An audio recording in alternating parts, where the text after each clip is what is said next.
Okay.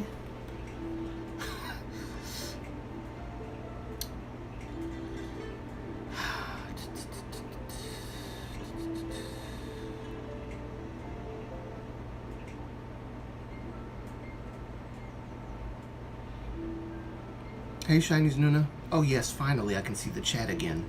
Couldn't see it last live stream.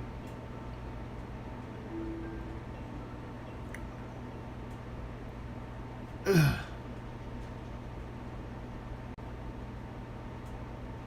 Video may not be saved due to insufficient.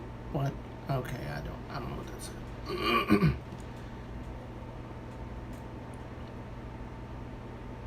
Probably data. I'm using a different phone to do live streams. I want to see how this works.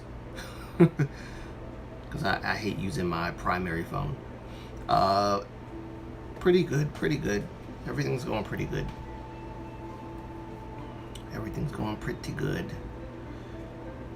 I was gonna do exercises this morning, but I knew that I wasn't gonna wake up at a decent time to do them because I don't sleep well. So I decided to push that back and just do the live stream instead. Because I woke up at like around 11-ish. So I got myself together within the hour.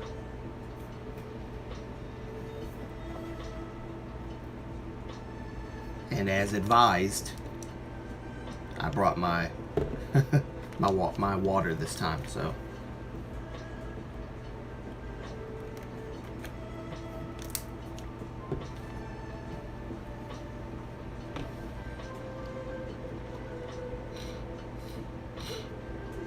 I will say it is nice to see that blue color on your name and the wrench. I like that.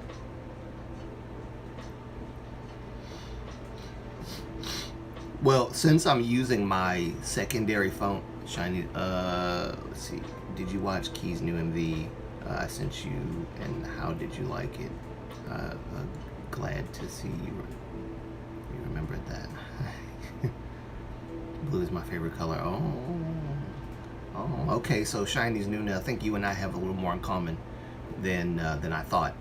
My favorite color is blue as well. It used to be red when I was younger, but that was because I liked the Red Ranger. It became blue later on. So yeah, blue is my primary favorite color. Blue and black. And yes, I did see Key's MV, and I actually liked it.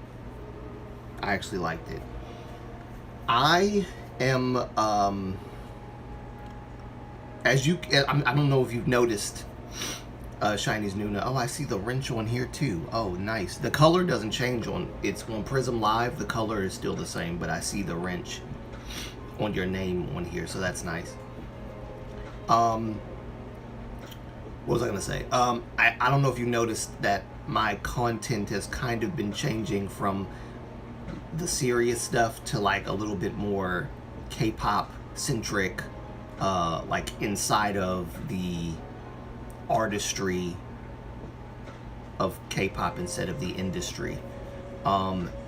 It's gonna be going back and forth from talking about the artistry aspect to talking about the industry aspect. So I'm not gonna stop talking about the problems in K-pop, but I'm also gonna talk about as well the vocal stuff, like voice, the vocals, and I'm not very good at like noticing stage presence, but I can look into it and do some research on it and like give my thoughts on stage presence.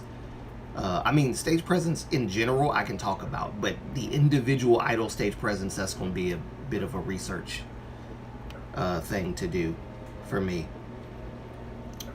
But yeah, my content has been shifting to talking about vocals now. So that's, yeah, I noticed. That's fine. Just don't tire yourself out. Oh, then you should check out Taemin and Minho's water bomb landing.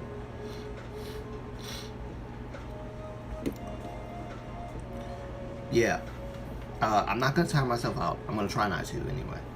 But yes, I'm gonna do various different topics on my channel regarding the artistry aspect as well as the industry aspect, and we'll do it that way. Have a nice little balance there. The next video is gonna be about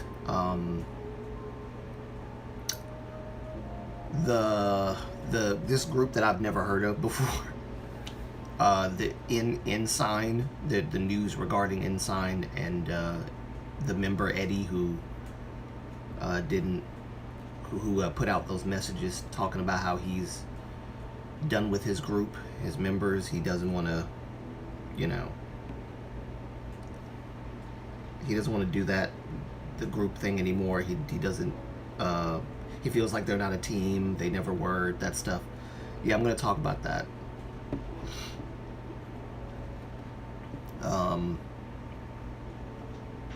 But yeah, it's serious, but it's not like on the level of like cultural appropriation serious, you know, those kind of topics. I tend to tackle those a lot more, but I'm still going to tackle the one with Lay, even though Lay is not a member of EXO anymore, because like people just be tripping.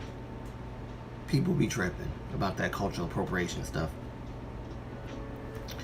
I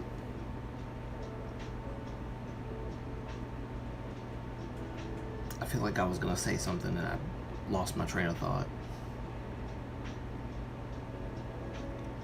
Taemin had clothes.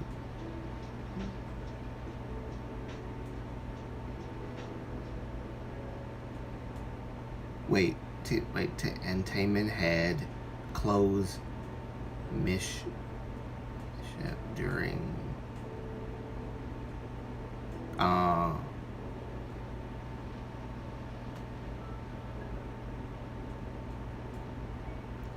you be keeping up with all this stuff. I'd be like, that's why I go to Instagram and I just look for you.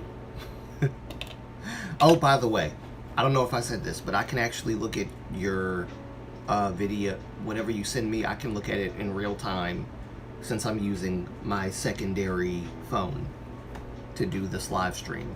So yeah, I can do that now.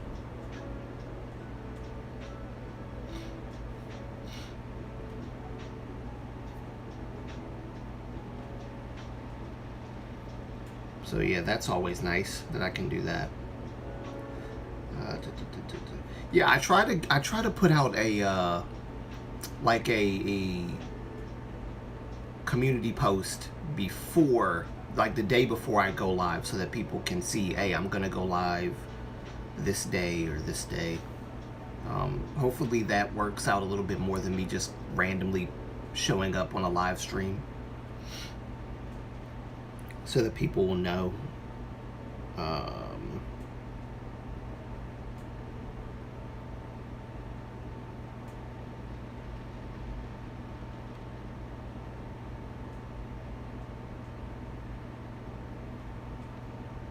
Yeah, so hopefully that'll work out.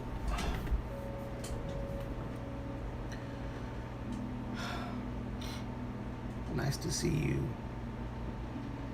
Joanna. Hey, Joanna, welcome back. Good to see you.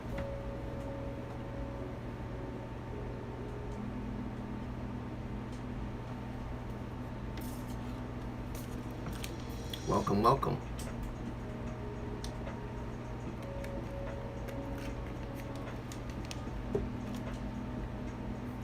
Honestly, Shiny's Nuna, this should not be cold water that I'm drinking. I should be drinking tea. That might be a little more helpful. But better to drink something than nothing at all.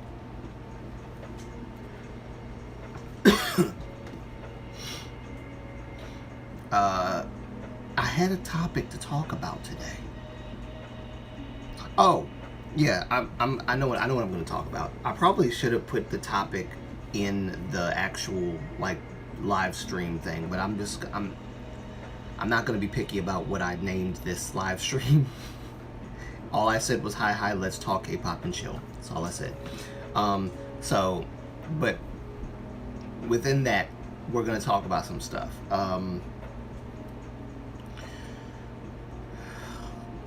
like I said, I was done with Min Jin, what I said, but I'm thinking about making another Min Jin video because the police report, I mean, they're not police report, but the police are doing an investigation now on Min Jin. So a viewer actually said that we probably won't have anything about that until like next year. They'll probably have more information and stuff comes out more so next year than this year. But I think it's still something to talk about because this is this Min Jin thing is like very ongoing. As long as it's something to drink. Yeah, exactly. Exactly. I have a family dinner today, so I can't stay, but I just wanted to say hi. Oh, well, you know what? I appreciate you coming, Joanna. Thank you. Thank you for stopping by. And enjoy your family dinner. By the way, it's been hitting me. You know, unfortunately, I have this issue ever since I was turning 29. I've had this, like, weird depression phase because I'm getting older. It'll be like the month, or it'll be like either in June or July that I would get this weird depression feeling before turning another age, which is probably why a part of me hates celebrating my birthday. But it's July now, which means that I will be turning 33 this year on the 17th of this month, and I'm not ready for 33. I'm not ready for 33. Yeah, I'm not ready. But I will be turning 33. So, it is what it is. I'm just going to have to deal with it.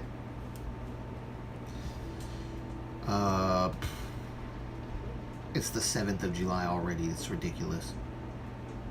The 7th of July already. It's going to be the 17th before you know it.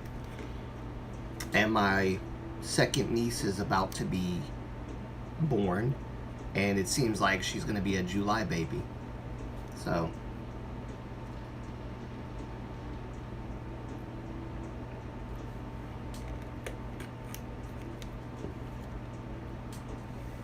he'll be fine.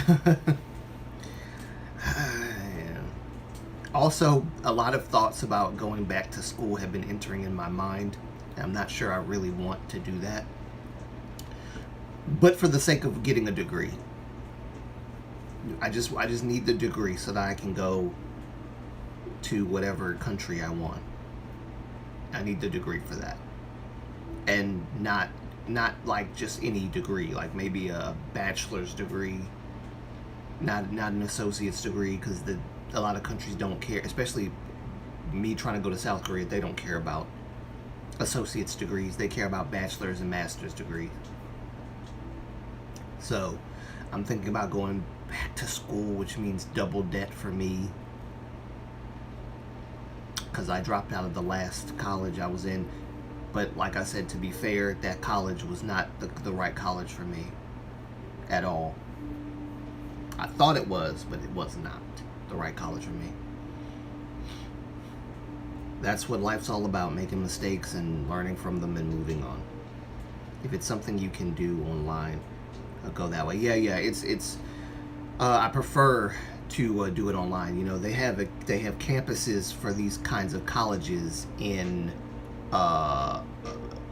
like in another state, and I'm not trying to go to Ohio or Michigan or any of those other states to go to college. Could I? Well, no, actually, no, I couldn't, because I don't have any money to do that at the moment.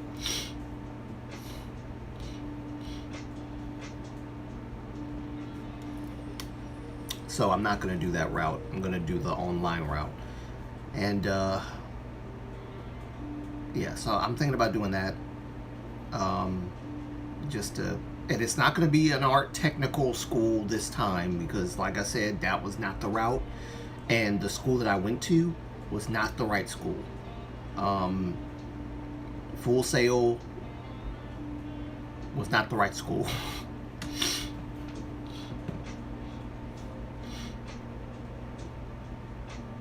So yeah, I'm not doing that again.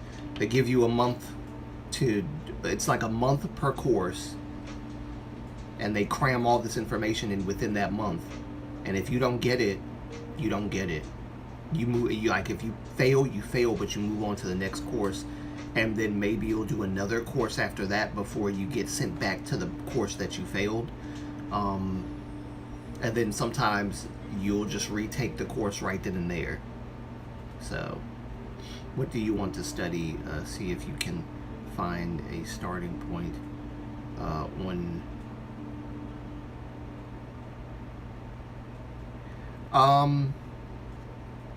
I looked at, and let me just say for just this, I gotta say, this is not necessarily something I am going to try to use in the future because I don't really care to use it. But I am a historical kind of person. I like history. I like world history. I like Korean history. I like Japanese history. I like American history. I like all kinds of history, including biblical history as well. So I've been thinking about, because I'm interested in it, I've been thinking about going into a like a Bible college to get a degree in biblical studies, biblical history, things like that. It's not like other colleges, so this one will be a little bit, easier. I'm still looking at specific colleges. Like I said, I'm not trying to use this stuff, the degree in that to do anything related to Bible stuff. It's just that I'm interested in learning it, and because I already have an invested interest, I would do that. And I'm only doing this for the sole purpose of getting the degree so I could go. Because I know that it's probably the only way I'm going to be able to get anywhere at this point in time. So,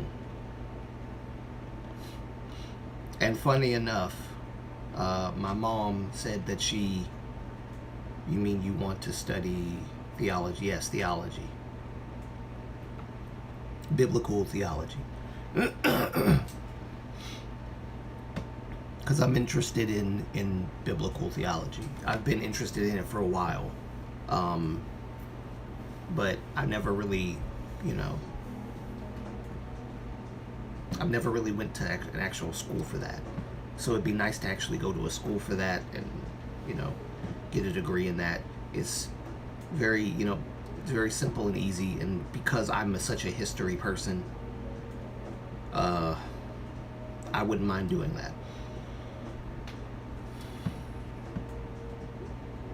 So that's my goal. Now, I'm not going to do anything with this. I'm not going to try to become a minister or theologian or anything like that. That's not my goal. I don't want to be any of that stuff. I just want the degree so I can hopscotch my way into the next chapter of my life. Want me to check and see if there's any. You can. My mom said she's interested as well, and she wants to go too. So, where she wants to go to Bible college with me. So I thought that was nice. She's just cool like that.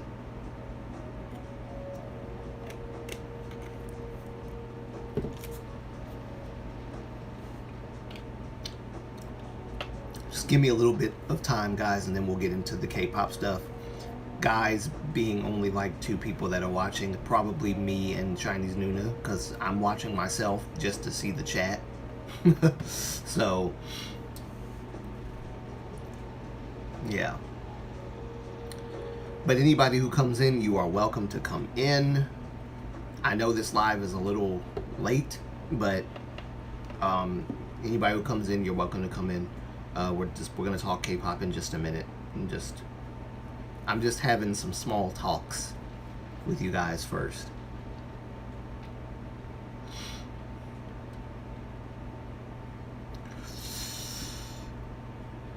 But yeah, you can definitely check Chinese Nuna.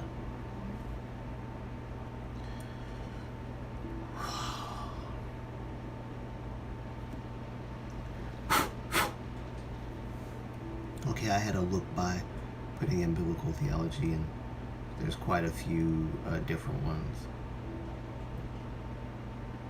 Okay.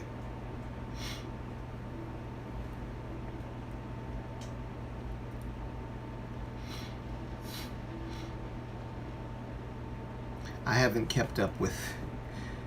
I did drop Minhee Jin for a minute. I really did. I really did. I have not kept up with anything related to Minhee Jin recently. So I just found out that they started doing the police investigation. So yeah, I'm gonna look into it probably today.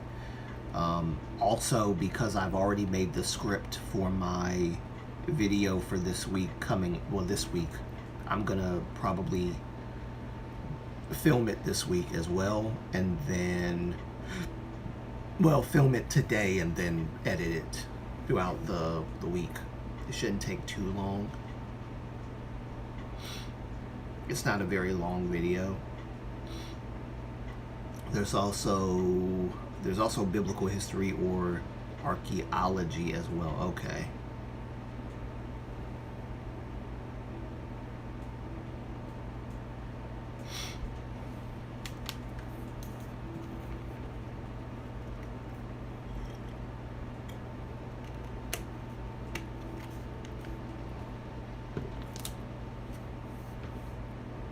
By the way, this live stream's not going to be super long anyway. So, at least I'm going to try not to make it super long, because we're not talking about too many things. But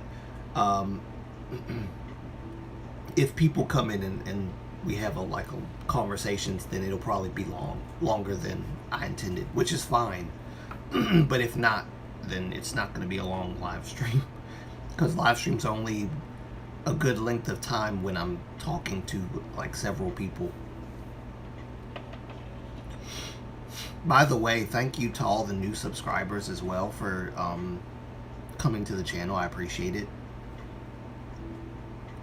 I'm still working on on getting back to the reaction portion. The intro of my channel was the video where I'm saying reactions, K-pop, and inspiration, all that. I got rid of it because literally every time now that I do it, my video gets copyright claimed because of the music that's playing. And it's dumb because the music that I'm playing for the intro and outro were never copyright claimed before. But all of a sudden, when I do it now, it gets copyright claimed, and I have to constantly change the song. But then every time I change the song I change it to gets copyright claimed as well. So that's a problem. That's why I stopped. I don't know if I'm going to do the intros and outros for a minute. Even when I start back doing reaction videos, I don't know if I'm going to do that anymore. It might just be like how I started when I started my channel. Turn on the camera. What's up, guys? Welcome back to my channel. This sort of thing. No intro. But for the time being, I think there's a website where you can like pay for certain songs, but I think even some of the songs you pay for, you have to credit, which is fine. It's just that if you buy a song, you should actually be able to pay for the licensing, but whatever. It is what it is. The complication of copyright songs on YouTube has changed. Like, the rules concerning that has changed so much so that doing an intro is annoying now. It was fun, but when I was doing it, because I wasn't getting copyrighted for that, but now I am. But yeah, I have a couple of ideas in mind for what I'm gonna do for the next few weeks, I think. And then, like I said, on the 17th, my birthday will be that day. I don't even know what day the 17th lands on. Let's see, my calendar says it's a Wednesday. So, I mean, it doesn't matter. Doesn't matter. I don't know if I'm gonna do a lot. I don't celebrate my birthday, so it's not like me to, you know, pop up and do a live stream on my birthday, because I don't celebrate it. I don't celebrate it. I've never really been a birthday guy. Maybe it's because I grew up not celebrating my birthday. It's probably why. When I was younger, when I was a kid, we celebrated my birthday. My uncle would take me and everybody to Chuck E. Cheese. That's how long ago that was that my birthday was celebrated. I was young enough to be taken to Chuck E. Cheese. We don't celebrate my birthday anymore. At least my family does, but it's like, you know, I don't, you know. You can do one for Taman's. Taman and I share the same day. 17th, the day, and then how does that work? It's daytime here, it's nighttime in Korea, but I think it's the 18th. The 18th and the 17th are on the same day in Korea and America. So yeah, we basically have the same birthday. So he turns 30, whatever he turns, when I turn 33. So I think that's pretty cool. So I can do one for Taman's birthday, yes. Inadvertently celebrating my birthday too. So there's always that.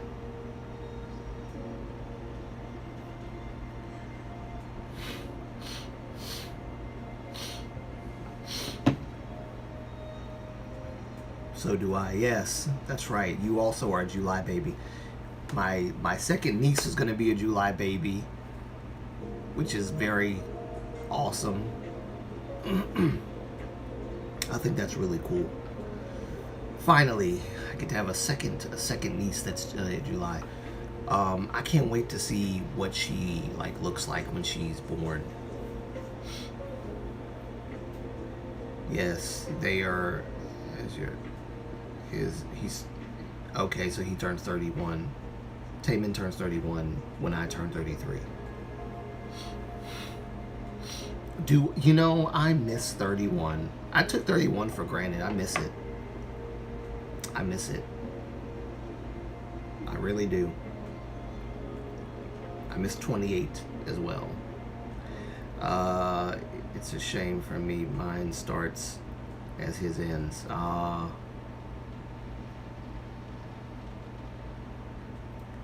Might just be you and me today, Chinese Nuna. Might just be you and me today.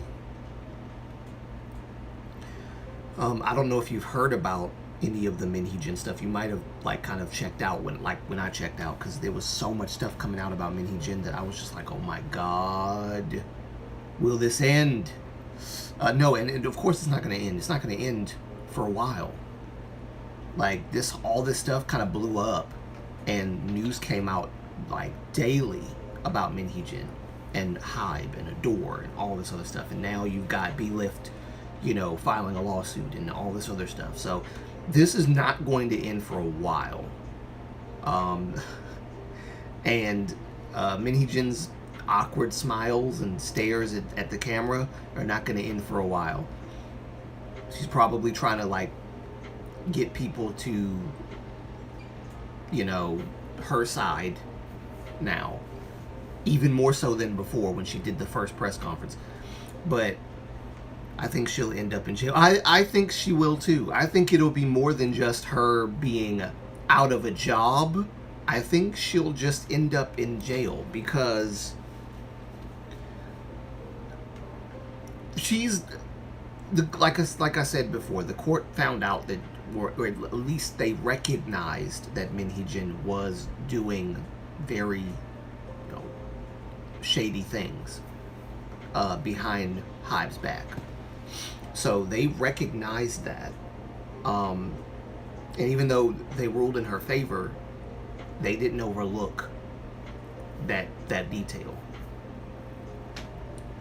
So, of course, you know, some people think that the courts are rigged against Min Hee-jin, which well, against a woman, never. It would never be rigged against a woman. But anyway, but no, I think she's gonna end up in jail because what she's done is illegal. What she's done is illegal. So she's like, you're not supposed to be able to do that. Again, and I didn't really emphasize on my video the point that I brought up about her trying to claim management rights to be able to hire and fire whoever she wants when she wants. Like, I didn't emphasize that point enough, that she was actually not just her, but her and her team were trying to acquire management rights to do that. Which, that's not power that she's privy to having. She's not supposed to have that kind of power in a company to do that. Only the head. And she's not the head. She was appointed. She's not, you know, the person in charge of everything. I was just about to read that message until you retracted it.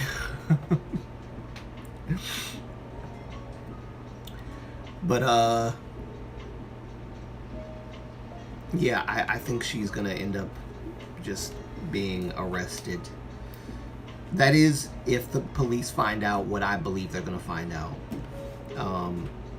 And it probably won't take till 2025 to see this through. But you never know. Sometimes police investigations take a long time. So, did you just freeze on me? Okay.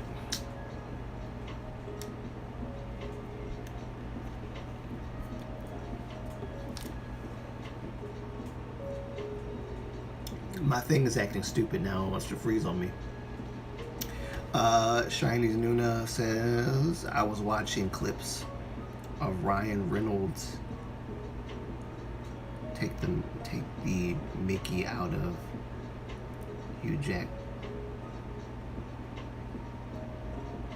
Out of Hugh Jack. Okay. Oh, really? What? Get out. So they're at the water bomb with Bong Chan and Felix, huh? Interesting.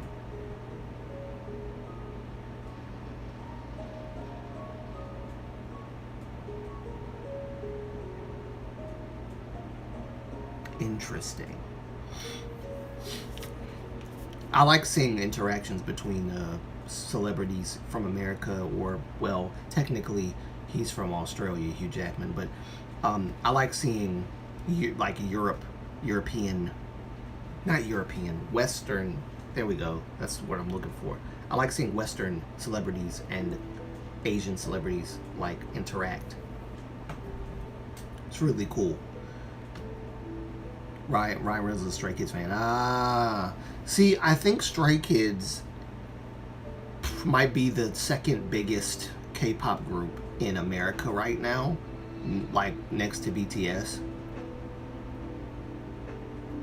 Because I've heard people talk more about Stray Kids than about Monsta X, who tried to break out into the West. I mean, no, I'm sorry. They're the third famous. Blackpink is behind BTS. Although I have not been keeping up with what Blackpink is doing lately, so I don't know where they are right now in terms of like celebrity status in the West, but I'm pretty sure Blackpink is still up there. So I think Stray Kids is like behind them. I think. I don't know. But I've heard a lot of people talk about Stray Kids, and Stray Kids have been promoting like crazy. I saw them like not too long ago on a late night show. I can't remember whose late night show it was. Doing a performance. So yeah, ever since they did the song where they played Deadpool, he's been okay. Oh, get out! I didn't know that. But I mean, Stray Kids is kind of like a Marvel Cinematic Universe anyway. Like, there's so much crap going on in those Stray Kids MVs, you don't know. Like, there's just so much. Watching the Stray Kids MV is like watching a mini movie. So it's like JYP is pouring a lot of money into Stray Kids. And it also helps that they create their own music. It also helps that they are creating their own music. So in a way, Stray Kids is kind of like, and I'm not comparing them in terms of popularity, but they are kind of like the BTS of JYP right now, because they produce their own stuff. They, create their own music. They have their own unique sound, and they're now becoming a global sensation. Slowly but surely, they're starting to rise up the ranks. They even covered Shiny Sherlock. I saw that performance, and they did an amazing job. I think I saw some comments that didn't like it. I don't see what the problem was. It was great. Anytime an idol group covers a legendary idol group's stuff, I don't know why people don't like that. Some people don't like that. I don't know why. I will never understand why people are like that. But it was great. They did a great job. I loved seeing it.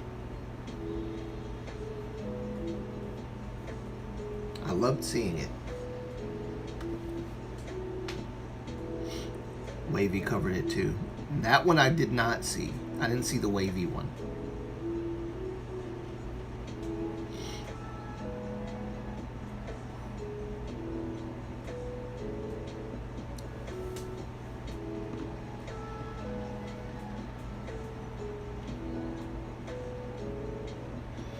Yeah, by the way, I am gonna get a new camera.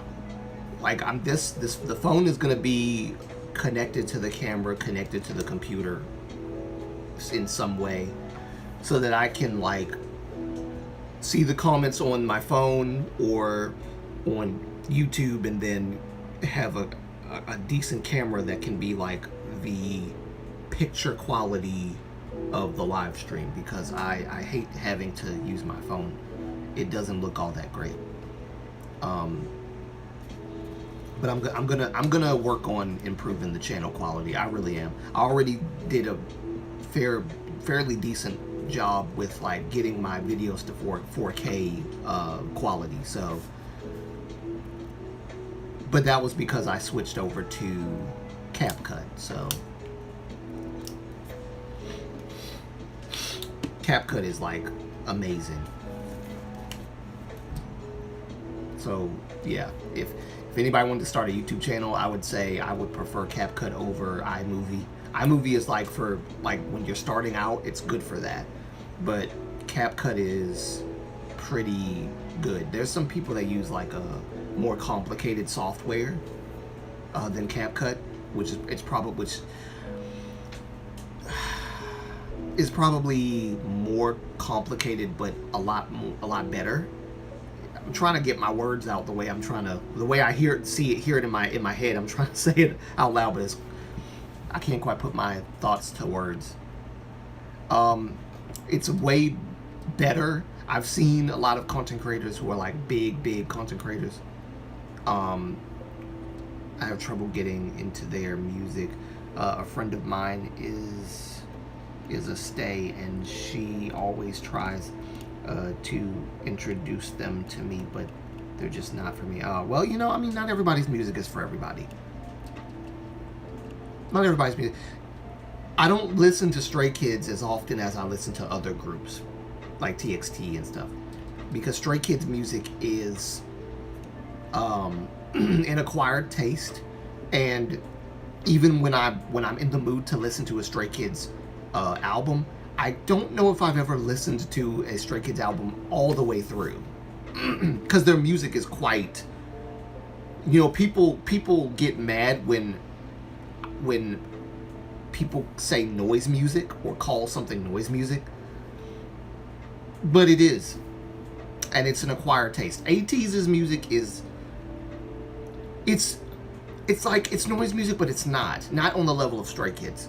So I kind of I can listen to Stray Kids a lot more. I mean, ATEEZ a lot more than Stray Kids, but Stray Kids, it's an acquired taste. Not everybody's into it, if that makes sense.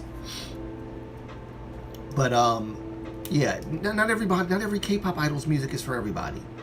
Not every aspect of K-pop is for everybody too. I believe Chinese Nuna, you were the one who told me, and I think maybe a few others as well, said that, girl groups aren't your thing. It's guy groups for you.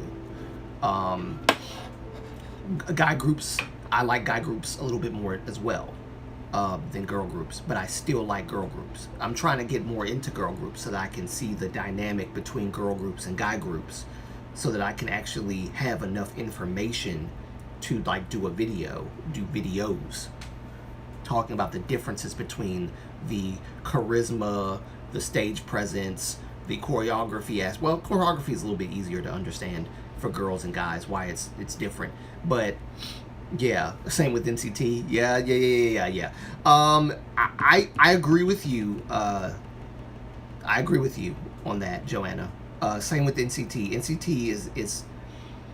NCT's music is not for everybody. It's not. I know a lot of people want other people to be interested in NCT, and I like NCT's music. I'm not the kind of person that listens to NCT like all the time. I can listen to SHINee, EXO, Monster X most times. A lot of people don't even listen to Monster X that much, but I love listening to Monster X. BTS's older albums, I love listening to those. All that good stuff.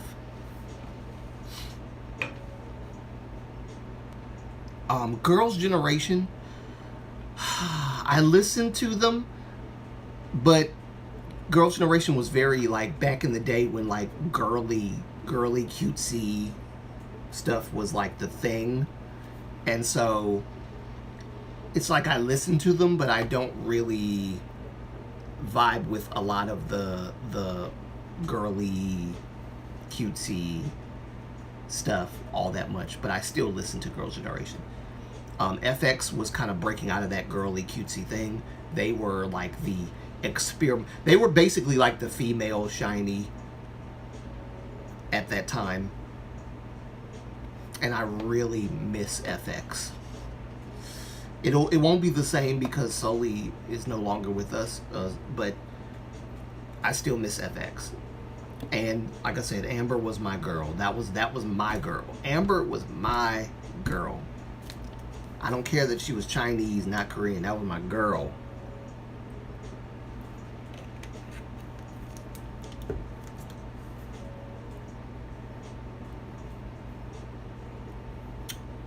BTOB as well, yeah. BTO,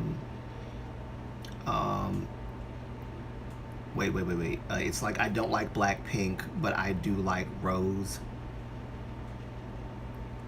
Yes, I like guy groups more. Yeah. Listen, I have more of an issue with Blackpink. So people are not gonna like me for this. I have more of an issue with Blackpink and their music. Their music. Let me clean that up. It's not Blackpink. It's the music that I'm not down for. Now, people have said that the last album was actually really good because it was very different from what they've done before. I try not to, which I've said this before, I try not to look at the single as like the full picture of what you're gonna get if you listen to an entire album. So I don't want to judge an album based on the single or my dislike for the single. That said, I wish that their singles were not always done by Teddy Park, because Teddy Park, all he does is the same formulaic thing musically, even lyrically, with Blackpink. He's done it every time, and just because it was a hit for one time doesn't mean it's going to be a hit for, you know, every time you do it. But I guess it was like the if it ain't broke, don't fix it kind of thing. So Teddy Park just kept doing it and doing it and doing it. And Americans like gimmicky, commercialized music. So I guess that's why they're so popular in America or in the West in general. But me personally, I like the more creative, dynamic aspects of music than just the generic cookie cutter, you know, pop music. Like Dynamite, for example. I don't like Dynamite. I don't. I love BTS. I love the group. I'm a ARMY. I just don't like Dynamite. I don't like, was it Butter? I don't like Butter. I don't. So, you know. Yeah, I don't like it. The new stuff that BTS has done, I'm not a big fan of. But like I said, the older stuff, I jive with that. I vibe with the older stuff. Let me see. Joanna said, wait, let me see. Chinese Nuna said, Korean band to do, Glaston, what is, huh? I've never heard of Glastonbury. Korean band to do Glastonbury. I've never heard. What is Glastonbury? Although, yes, I do like 17 as well, just to be... 17 and Stray Kids are, like, coming up in the West, apparently. I've heard 17's name almost as much now as I've heard Stray Kids' name. So it's nice to see that. I haven't heard BTOB songs, but I like Chang Sub, who's Key's friend. I've heard him sing, and I like Song Jae for his acting more than singing. Okay, interesting.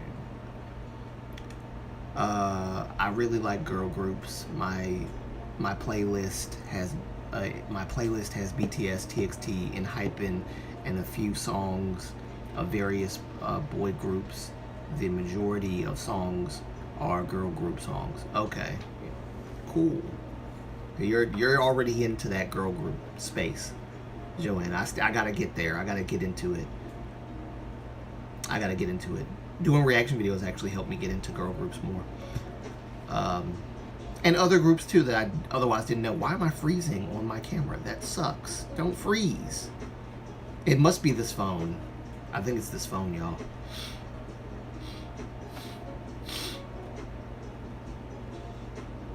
I'm getting comments still from the last video. getting comments from the last video still. That I'm gonna have to check out at some point. Glastonbury is a festival. I was like, what is Glastonbury?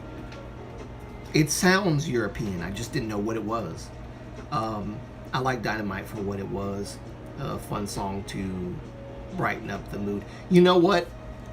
I agree with you, especially considering the time that Dynamite and Butter came out was during the COVID period, right? And Permission to Dance was like the main song for like COVID to brighten people up as well. So for what they were at the time that they were brought out, I will agree with you. They were good for that time because people needed something, something to brighten their day. So I will say that because of the pandemic, when Butter and Dynamite and Permission to Dance came out, those songs kind of carried that time period, to a better place, a joyful place, I guess you could say, for a lot of people who were locked in their houses, couldn't come out. Of course, for me, because I worked at where I worked at a retail store. I had to go to work, so there was no locking down for me. But I would hear BTS's songs on the radio at the store that I worked at. So Permission to Dance, Butter, all that stuff. Who Do You Love by Monster X, I would hear that a lot. I think they still play it. Magic, I think, is the song, TXT. They play that on the radio as well. Only because it's a American song. By the way, I'm kind of, now that I'm thinking about it, I'm a little upset with American radio stations.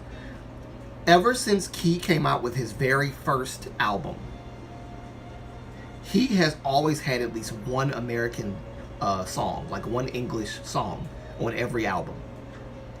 Not once has the Western radio stations picked up any of his music, and it might be because he wasn't really trying to appeal to the Western audience as far as radio is concerned. That might have been Key's own thing. But I still think that they should have played. What was the one song? Several of them, actually. Several of them. I've been. I can't remember the words now. Y'all know. I hope y'all know what I'm talking about. Lift me up, I need to pick me up to something. Got my lungs like, that song. Was it Drive? I think that's what the song's called, Drive. They didn't play that. Like I said, it could be Key's own decision, but Another Life. Yep, that's another one from the latest one that he came out with. Well, not the latest one, but no, is it? No, that's not the latest one. That's from Gasoline / Killer. But yeah, Helium. Thank you. That's what it's called, Helium. See me looking, watching you. You're mine like an animal, babe. Like, they don't play that. That should have been a good song to play on the radio. I think people would have loved that. Because Key's songs are really dope. Pay for play radio is insert curse word. Yes. Yeah. I agree with you on that, Shiny Joanna. I agree with you. I agree with you completely. Pay for play is she, whatever curse words you want to add in there. She and it.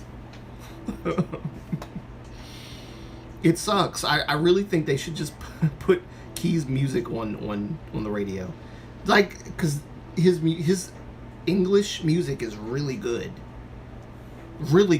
and I can't remember what the first What was the? No. Actually, I did talk about it. Only love can make your life burn. You know that one. Magnetic? No. What is it called? I'm butchering the names of these songs right now.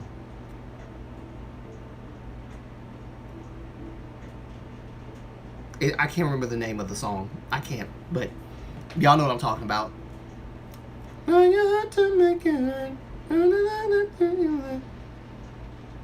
Imagine. There we go. I thought about it. I got it. It's called Imagine. Imagine. They don't play that one. They don't play that one at all. Yeah, Key doesn't get a lot of love in the West when it comes to his American English songs, but he should. Yeah.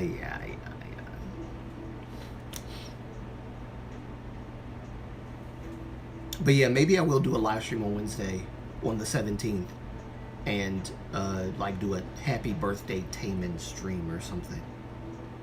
Don't even know. But the thing is, my live streams are not booming like that. So it's like, even when I do one, there's not going to be a lot of people to show up to do that.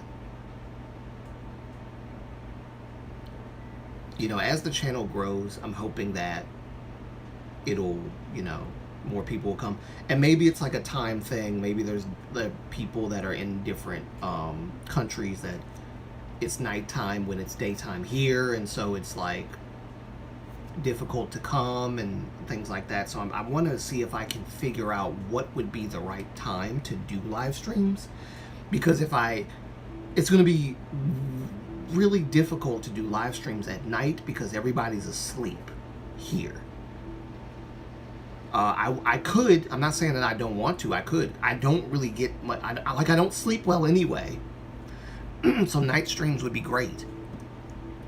It'll be daytime wherever you guys are, or whatever the case.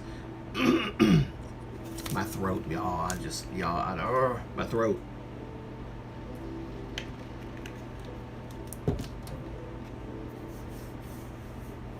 But yeah, I think I might do night streams, maybe. But that depends on if people are awake.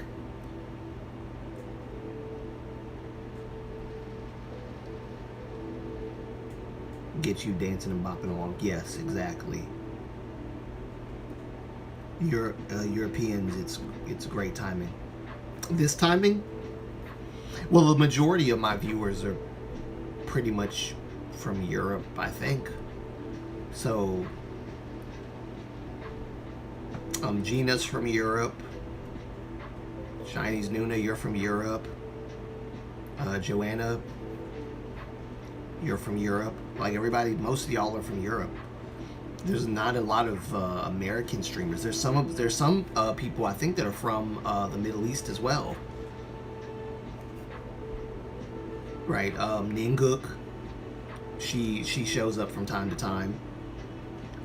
She's from. I think she's from the Middle East. She told me where she was from. I just can't remember. But I think she's from the Middle East. I think. But there's a few people here that are from just one place on the map.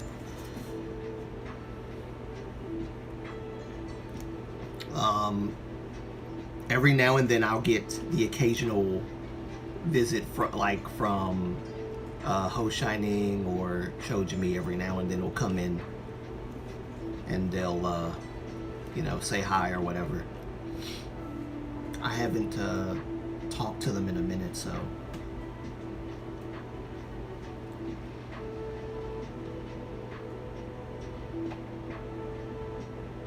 yeah. And then Mochi will come in sometimes. I think it's nighttime when it's daytime here in Japan. It's nighttime there, so. But Mochi will come in and say hi or whatever.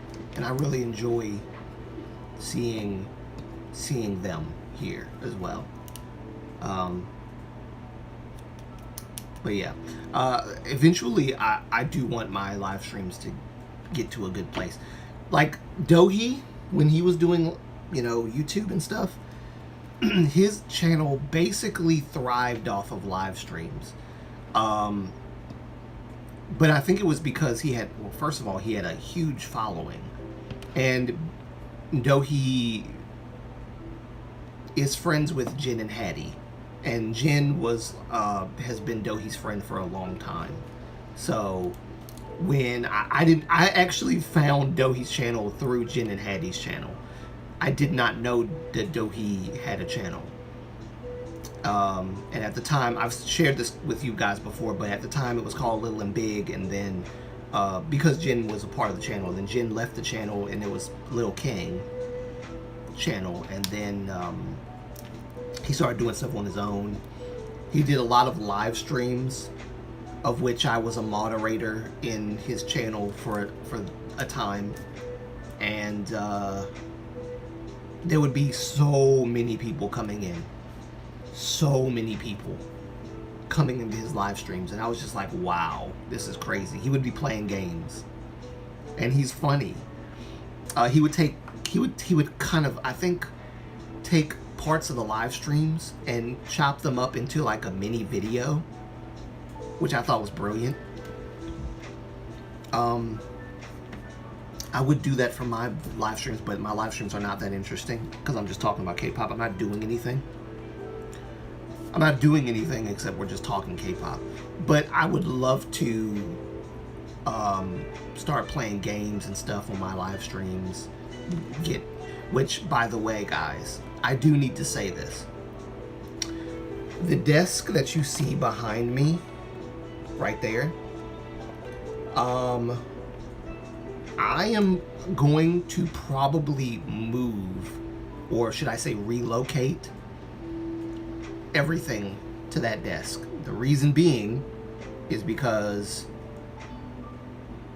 initially I was going to have 2 different areas for different activities. That's my art desk, so all of my drawings and stuff that I do over there. This is my content creation desk over here. However, this will still be my content creation area as far as like reactions, sometimes live streams, but I'm going to get rid of this desk and get something a little smaller to just put the computer on, because I really don't need this thing taking up all the space. But I'm going to relocate over there because when I do live streams where I'm doing like entertainment stuff, games, things like that, I can't connect my PS4 from all the way over here. I can't do that. It's gonna be like, I don't want to get an extension cord that runs all the way through my room to the other side of the room. I don't want to do that. I have too many cords as it is in this room. I have not shown you guys a full view of this room, but I have tons of cords in here. So I'm gonna move my live streams most times when I'm entertaining to that side, and then reconnect everything, and then that way you guys can watch the game that I'm playing, or whatever the case, or whatever. But yeah, anyway, that's what Dohi used to do. He used to play games and stuff like that. Outlast, he played the horror games and stuff. And because Dohi has such a good personality, and he's Korean, which helps. And it's like, I think because of groups like BTS and stuff, a lot of Korean and Asian in general channels have been booming a lot. So credit to BTS for kind of giving Asians which a Japanese guy actually made a really good point on a video that I saw recently. He said that like when it came to like BLM and stuff like that, people were out in droves to support BLM, and black people being racially profiled and all this other stuff. But when Asians have a similar issue, nobody advocates for them. And I just thought about that. I actually, before he made that video, or before I saw that video, that's what motivated me to actually talk about how a lot of times we are wrong when we call cultural appropriation on Asians, because we are Asians are always getting picked on, and no one defends the Asians. I don't defend them because, oh well, no one's defending them, so I better defend them. It's not simply that. It's that a lot of the times we're wrong. We are wrong, and we don't want to admit it, because we think that we have a moral obligation to correct the behaviors of other people that are not our race, for using stuff that we claim is our race stuff. And I think that Asians definitely need to be defended when people disrespect them or do something to them. No one defends them. No one. I've yet to see people defend Asians the way that they defend black people. But you know, I'm gonna leave that there. But yeah, going back to Dohi. Oh wait, hold on. Chinese Nuna says, did you catch the controversy over K-drama actors Wang Yibo and... Wait, K-drama Wang Yibo? I thought Wang Yibo was Chinese.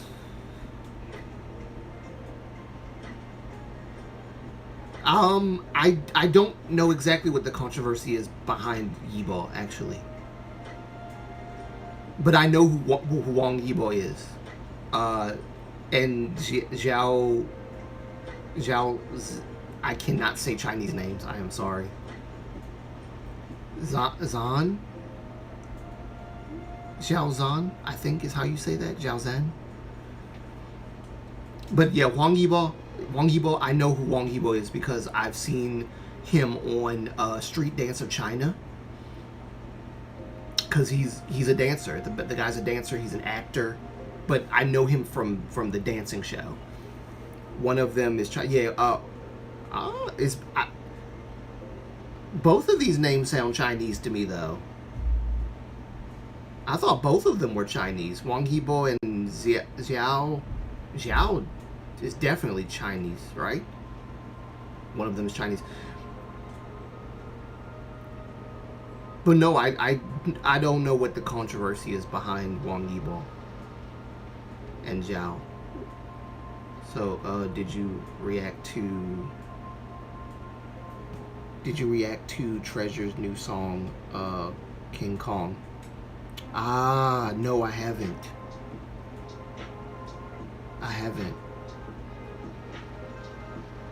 Well, I better add it to my list then. Because I think I've heard of the name King Kong when I was passing through my algorithm of videos, and I saw the name King Kong, that Treasure. So yeah, I'm gonna add it to my list. I promise, Jungwa, I promise I will get back to reactions. I promise. I'm trying to get back to it really badly. I really am. I promise you, Jungwa. I promise. It's just that I think my camera is giving me more problems than it did when I bought it. Brand new camera, but it won't download or upload stuff when I want it to. So I could do a reaction on my camera, but if I can't get the video on the computer, that's a problem. And then it takes forever. I don't know what's wrong with the camera, but I think it's an older model camera though. The Canon G7X Mark II is older. And Canon cameras, I don't know what it is with they have the old USB thing, that old style, right? It's not like a more modern style. It's like an old school USB.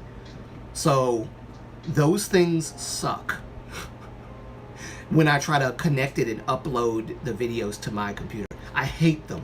And because it disconnects If you make the slightest movement, it disconnects. I hate it, y'all. So I'm trying to get a new camera. With a new camera and a better model camera that's not a vlog camera. See, they performed 2 songs, King Kong and the other one is Run. Okay, thank you for telling me. I'm gonna memo them in my actually, since I'm using my primary phone here, I'm just gonna memo it now so I can have it. Treasure. What was it? King Kong. King Kong. And Run. Okay. And reaction.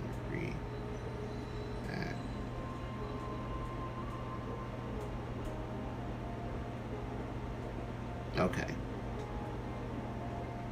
Alright. Memoed. I memoed. As soon as I get this camera doing what I need it to do, I'll get back to reactions. I think the camera is like my biggest limitation. That and my voice. My voice. Because when I react, I like to get into the reaction, and my voice be, oh my God, thank you. You really added to you. No, yeah, absolutely. I'm trying to get back to reactions and add these songs to my list and stuff, because I really want to give because everybody's on my channel for something different. Your thing may not be K-pop topics. Maybe your thing is reaction. So I want to give all of my audiences all of the things that they're on my channel for. Because this is not just my channel, this is you guys' channel too. So I want to give you guys more content. I really do. Unfortunately, I've been only able to upload 1 video a week due to my current life circumstances with going back and forth to the doctor. And then I find out that there's something wrong with my liver and all this other stuff that I still have to get that looked at and everything. I do. I have to make an appointment for that. But there's like several things I got to do right now, and so I'm not able to like make 3 videos. I used to do like 3 videos a week at the least, and then sometimes I would do like 4 videos at the most. And then there was one time where I was doing like 6 videos a week. 6 videos. I don't even know how I did. Well, I know how I did it. I stopped living life and I just dedicated myself to just editing, which was ruining my life. I had to stop doing that because I was actually it was not healthy for me to do that. So I cut back to 4, and then I cut back to 3. So I had 2 reaction videos during the week, and then a Shiny Saturday video on Saturday, which I'm going to get back to. My banner still says new video every Saturday. I'm trying to live up to my promise on that, like I used to. And this year's just been really weird for me. Really weird for me. So I've been subjugating myself to K-pop topics so that I can get what I need to get so that I can do that. The reactions and all that. But yes, Jungwha, I am going to do the reactions. I do not make promises lightly. I promise you I will do the reactions again. For everybody who's watching this live stream, I promise you I'm going to get back to reactions. Because, I'm going to be honest, I miss doing reactions. Yes, Spring Notes, you're right. My health comes first. My health comes first, but I really want to, I want to be there for you guys too. I want to be there for you guys too, because you guys are my Moonlight family. So,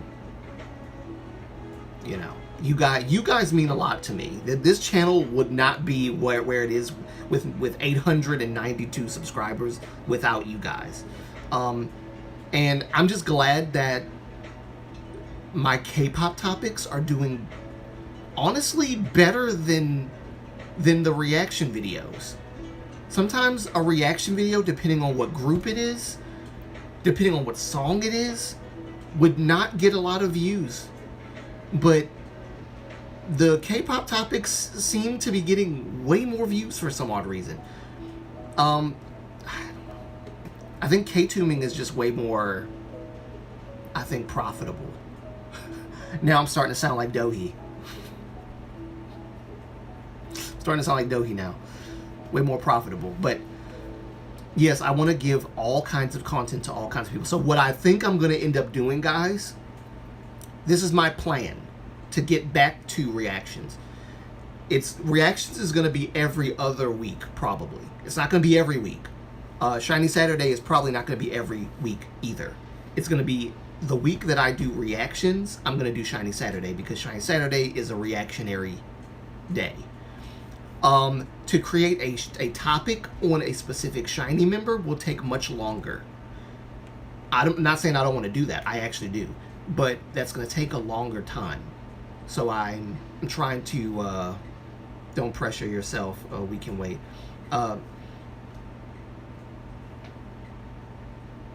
Jungwon, did you just change your profile picture? Wait, I was like, wait a minute. I had to do a double take. Jungwon, you changed your profile picture, and I just realized.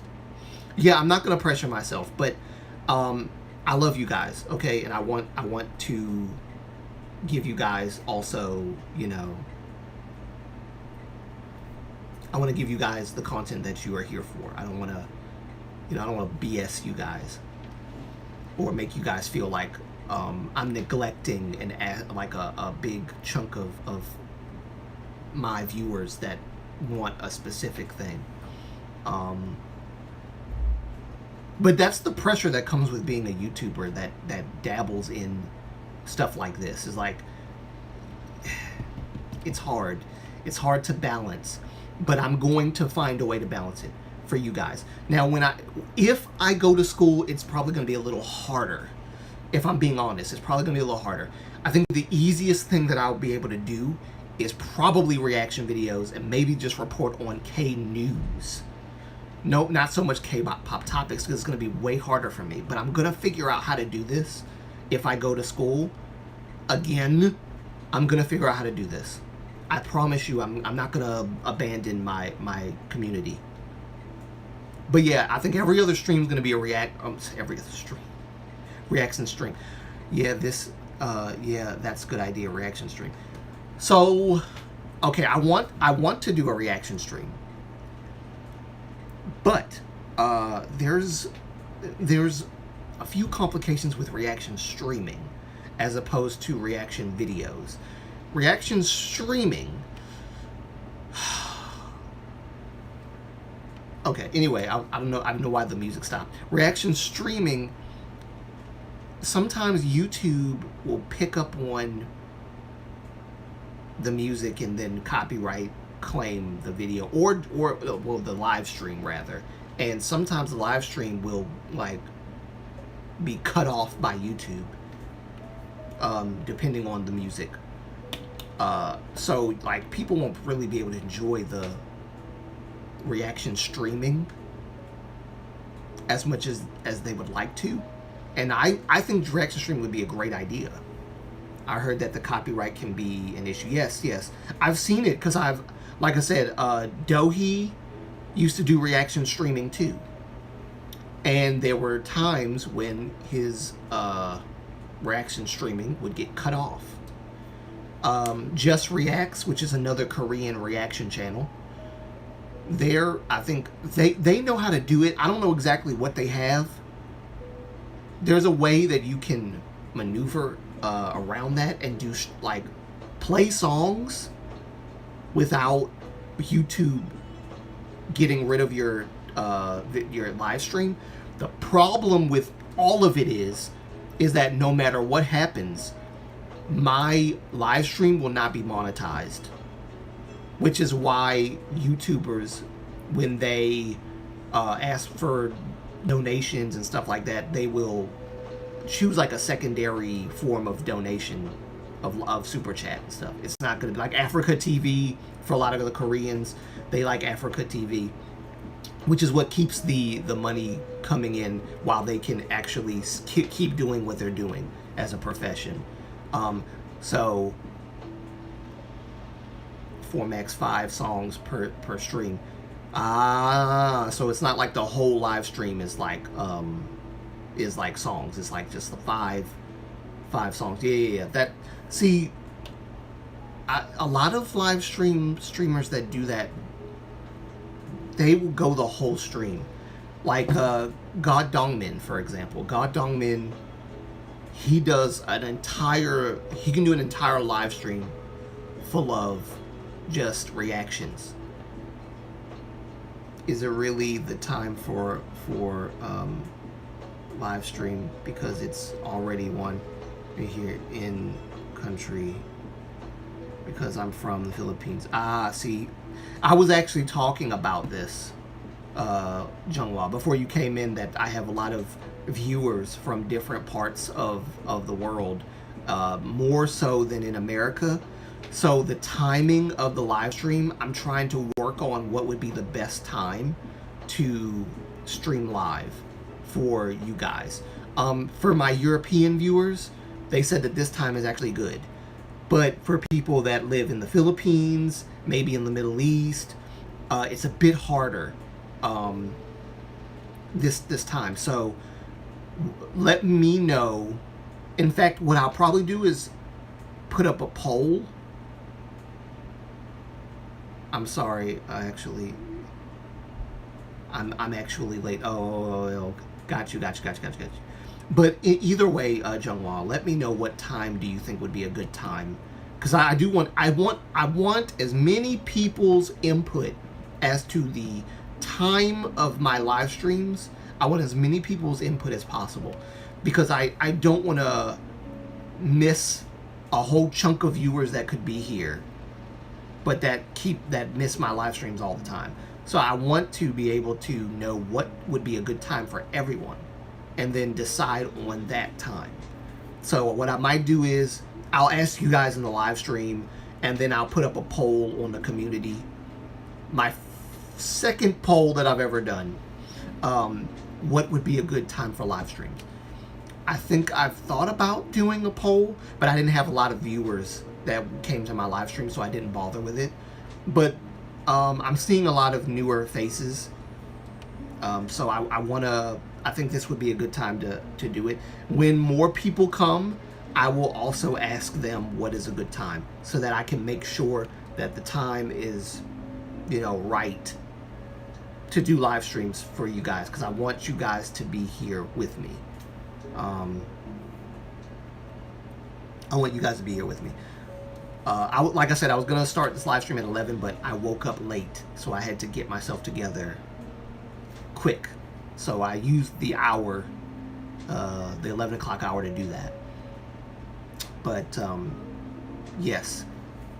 Let me know what would be a good time.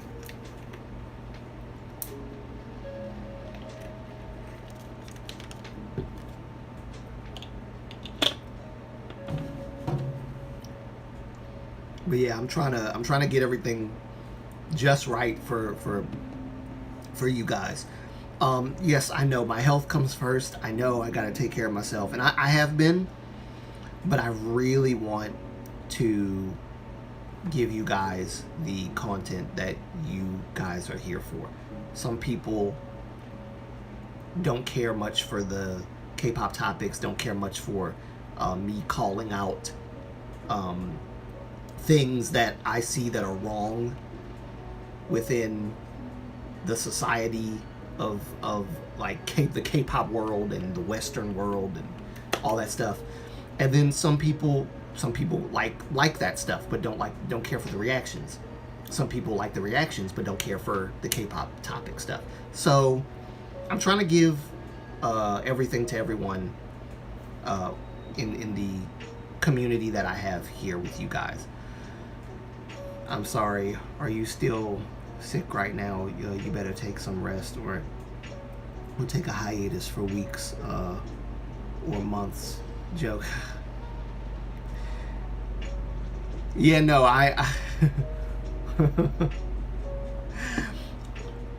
honestly, I'm a sickly person in general. Like, I don't eat a lot because I can't. My body will not allow me. A full course meal, I can't eat it. I eat in parts. Like, literally today, I have eaten nothing. I still have not eaten anything. Because I'm not hungry. But, my body's a little weird in that way. It's very, I don't know if it's because of how I was born or what, but I've been sickly for a long time regarding my digestive system. So I can't really intake a lot of food. And when I say a lot, I mean like the regular amount of food that a normal person should eat. Which is why my weight fluctuates, but I'm predominantly just on the skinnier side.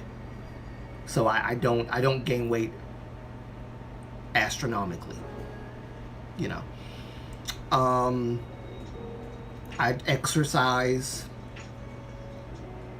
I'm trying to do it a little bit better now, but you know, I'm not sick, but I am a sickly person. I'll put it that way. I know that sounds bad and a little dramatic, but it's I'm just being honest. I am sickly. So I'm trying to. Do you ever get low blood sugar? No, I don't think I've ever gotten low blood sugar. Well, I don't know because there were times when I would start shaking a little bit. I would feel like a jitter. I don't know if that's because of low blood sugar or what, but that might be what happened sometimes. You better eat, Moonlight. Where's Mama Moonlight? Mama Moonlight is at work. She had to go in, I think, early today? I think.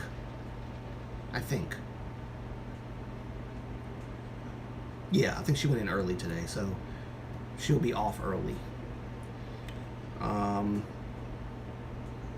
Smaller, more frequent meals. Yeah, that's kind of how it is. That's kind of how it is, Joanne. It's like smaller meals. If I eat a burger, I'll eat a burger, and like that's it. Like I'm full. Or I know not to eat beyond a certain extent, because then it'll just get stuck. And then sometimes I get nauseated because I've eaten and the food just doesn't go down when it's supposed to. Please look into it. The medical term is hypoglycemia. Yeah. See, I've been going to the doctor to figure out what's going on, and they said it's not my chest, it's my throat that's causing this problem. So I'm scheduling a barium swallow, and I already got one procedure done where they go into my throat with a tube, a camera tube, and they look into my throat to see what's going on.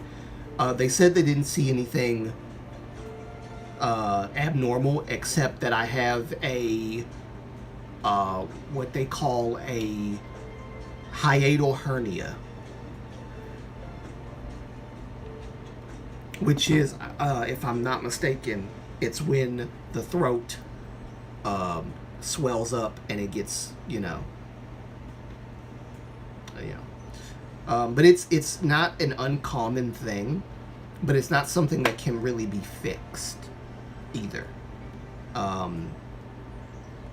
They did say that I have some acid reflux problems, but yeah, I'm gonna look into it. So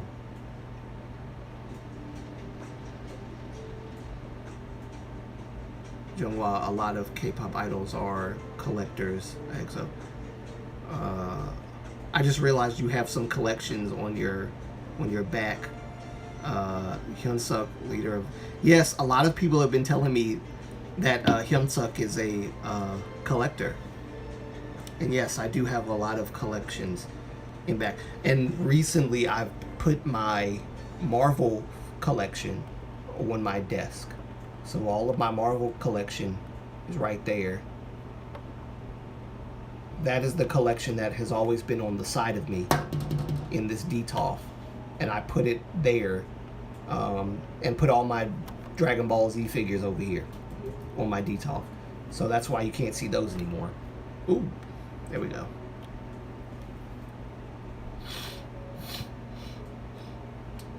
But yes, I have quite the collection.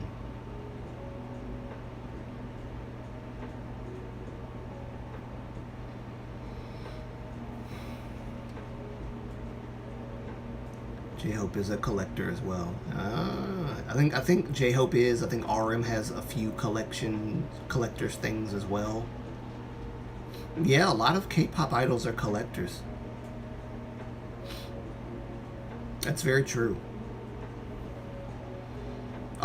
There's one K-pop idol, I can't remember who it is, which one it is, but they love Legos. I still don't see a Phoenix. I'm like, wait, what? I still don't see a Phoenix.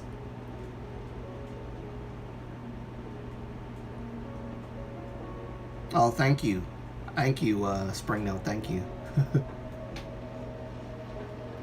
It's when I had my job, I collected a lot.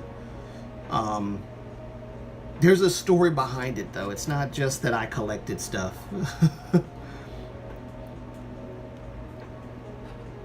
Or am I wrong? Bad army.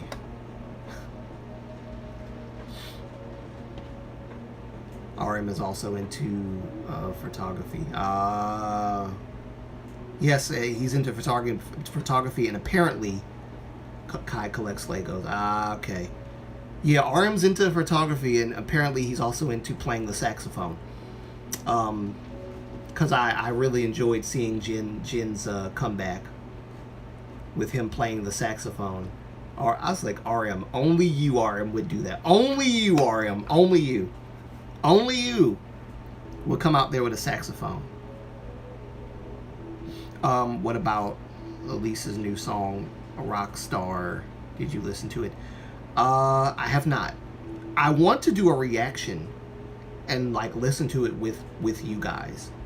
That way it'll be a blind reaction. I don't know what it sounds like or anything, and you guys can see that. So I want to do that. I'm just hoping that my computer, not computer, but my camera will do what I want it to do.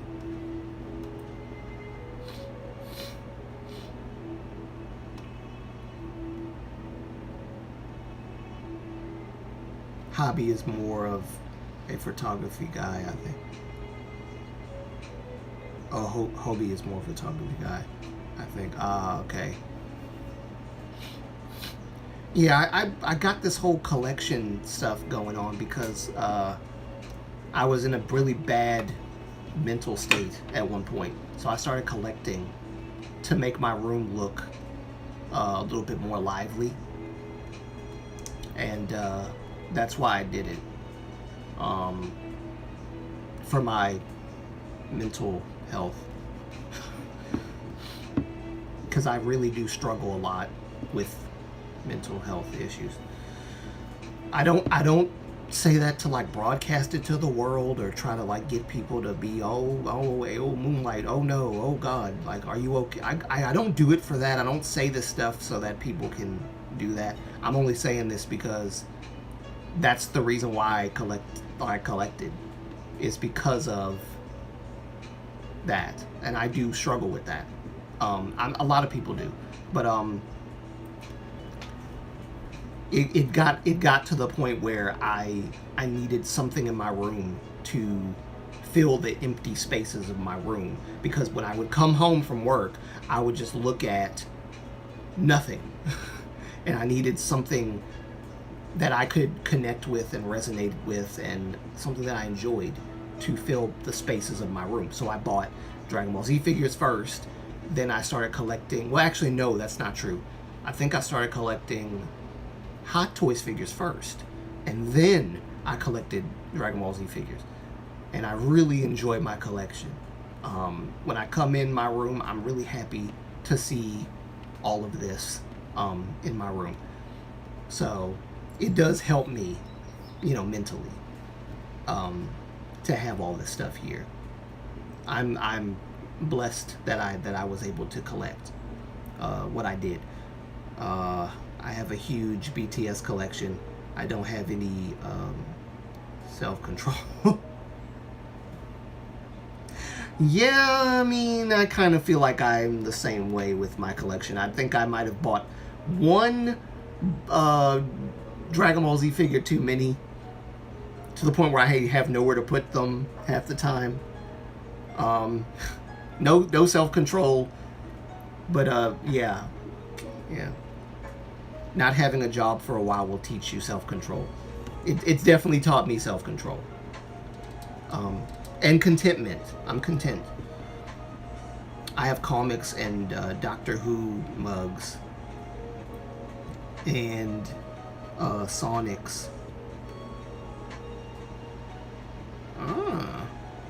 Well, Shiny's Nuna, I think you even told me that you collect like things that you can build and stuff as well. So you've got some stuff. You're a collector for sure.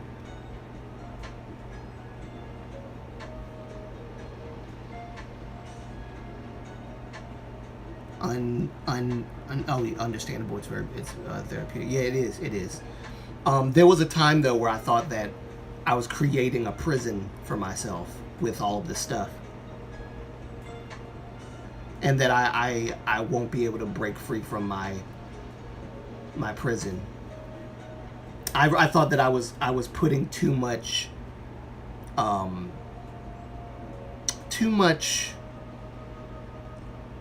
trust in what I was collecting and putting around me to keep me mentally stable, if that makes sense. I think, well, my mom talked me out of that because I was talking nonsense, and she told me not to feel guilty for what I did, but to just look at it as it's therapeutic for me to have what I have. I'm not putting my faith and trust in this to keep my mental, facilities going. Like I said, I struggle a lot with that. And also when I was younger, I had a huge low self-esteem problem. So everything that happened to me in my childhood and on up is what caused a lot of the problems I have now. But I don't allow them to overwhelm me. And like I said, I broke free from the mentality that this stuff was a prison. It's not a prison. I was just in my head too much. My collection is simply my collection that I take joy and pride in, that I've collected, and it does help me in a therapeutic sense, but not in the way that is like unhealthy. So I just had to break out of that mentality and realize I'm okay, right? I'm okay. I'm not crazy or losing my mind. But yeah, I love collecting. Hopefully I can get back to collecting when I get back on my feet. But mainly right now is what I'm thinking about is just taking care of my health, going to the doctor, making sure that my health is the top priority, because I've neglected it for a good portion of my young adult life. Even though when I go and get my checkups, I'm pretty healthy all around. So yay, because I don't eat a lot of junk food. I don't drink soda. I stopped drinking soda years ago. There's a lot of things I don't do anymore. If you don't mind me asking, what caused your low self-esteem? and how did you recover from it? What caused my low self-esteem? Okay, well, get ready for a story time. Moonlight story time. Here we go. So I was born, and maybe, I don't even know if this is exactly how I got this problem, but I was born with, how do I say this? A learning disability. I'll put it that way. I could not learn or comprehend stuff as quickly as the normal child could in school. So I was put into a special education program.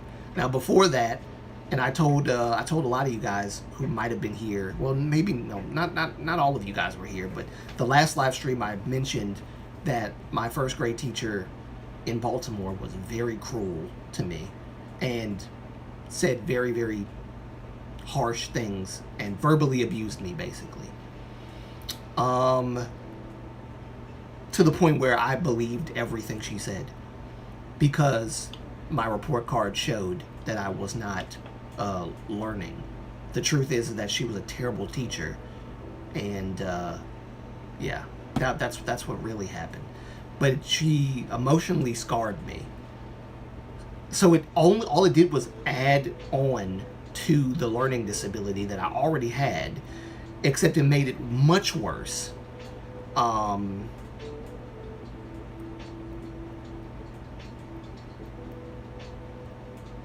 And sorry, I paused because I was looking at the comments. But it added to my mental issues even more. The low self-esteem came in because of that, because I had to constantly go from a different class, or I had to go to a different class from my actual class where the normal kids were, to get special help, something I didn't want but I knew I needed. And then when I got older, I was a chunky kind of kid. I had baby fat, and I was very insecure about how I looked. So I would constantly wear a jacket. Or actually, you know what? I was insecure from just being a kid in general, but when I got to middle school, it got worse. So my low self-esteem and everything, insecurities, kicked in even more because I had baby fat. So I would cover it up with a jacket or a coat. It'd be hot, and I didn't care. Mind you, I lived in Ozark, Alabama. It's hot down there. Not only is it hot, but it's humid. So wearing a jacket and a coat wherever you go, even though it's hot, there's something going on in there. But yeah, I was very insecure about my weight, about my appearance, about my face. Yeah. I didn't have a lot of friends. I was an outcast, kind of, in school.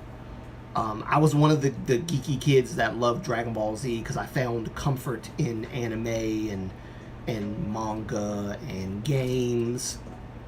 And back then, you were considered a geek, a dweeb, a dork, a nerd, or even gay for liking anime and manga. So that didn't help either. So yeah, the insecurities came in that way. How did I deal with it? I think I just grew out of it. I think I grew out of some of it. But the initial insecurity of just not being good enough, period, stayed with me. Even on to middle school and high school. Stayed with me. Which is why I never went to college, because I didn't think I was good enough. It didn't help that the special education teachers that were in my high school, I don't even know if I told this story. They this is actually a part of the story. This is very important, guys. We're gonna get off of K-pop for a minute, but I don't mind. You asked a question, and I actually want to answer this question. spring notes. So maybe this might help. But I wanted to go to honors history class. Like I said, I love history. Okay, I fell in love with history in my middle school, the middle school before my the other middle school that I went to. Is a win. Yes, it is. Having peace of mind is a definite win. It really is. It helps a lot to have a peace of mind. And some people just don't have that. Even in my age, people don't have peace of mind. Living every day of your life worrying about stuff is not really living. It's not living. Right? It's not. You gotta find something in your life and then do it. Something that gives you peace of mind. Go for a walk, go exercise, go to the gym, go hang out with your friends. Do something therapeutic, right? I don't know. Go take a loved one out to dinner and have a conversation with them. Human contact does help. And I was not privy to a lot of human contact when I was younger. I didn't get a lot of hugs when I was younger either. So hugs help. I'm a hugging person, just so y'all know. I like hugs. But anyway, where was I at? Yeah, so I was in high school, and I think it was my sophomore year. I think it was either sophomore or junior year. I took honors history. I applied for honors history. And funny enough, before you go to school, they give you the sheet to fill out as to what classes you want to take before you get to school. I filled it out. Thank you, Shiny Noon. I appreciate that. Thank you. Blue hugs. I filled it out, and honors history was on there. I wanted honors history. I want to paint this picture for you guys before I get into the meat of the story. I'm a special education student, okay, right? Who has been conditioned to believe since elementary school that I cannot excel above my learning disability. I want to prove to myself that I can, that a special education student can actually excel in an honors class of their own choosing. So I took it upon myself to take honors history, and I turned the paper in. Mind you, the entire time before school started, not one special education teacher reached out to express their concerns about me taking this honors class. The bad part's about to come, Chinese Nuna. Watch this. This is the bad part. This is the part that really pissed me off. I get to class. I'm in honors history. The honors students welcomed me. We're like, wow, like, oh my gosh, you're in honors history. We already know you're smart. And I don't know. It's, as a special education student, you're not told that you're smart by people. So it's really nice to hear other, like really smart people tell me that I'm smart and encourage me. Yeah, Avery, don't give, stay in the course. Stay in the course. It's going to be cool. And, we're here for you. Oh my God. That was everything. And it also helped that the teacher that I had for the history, for honors history, I already knew who she was because I had prior history with her when she was a teacher coming up in the middle school that I went to. She was a teacher in training, and I met her then. So when she found out that I was in her honors history class, she was like, oh my gosh, don't worry, I've got you. I'm going to help you through this. I know you're a special education student, but I'm going to help you through this. Don't worry, I got your back. And I was just like, yes! like, yeah, I got it. I'm good. I am good. No.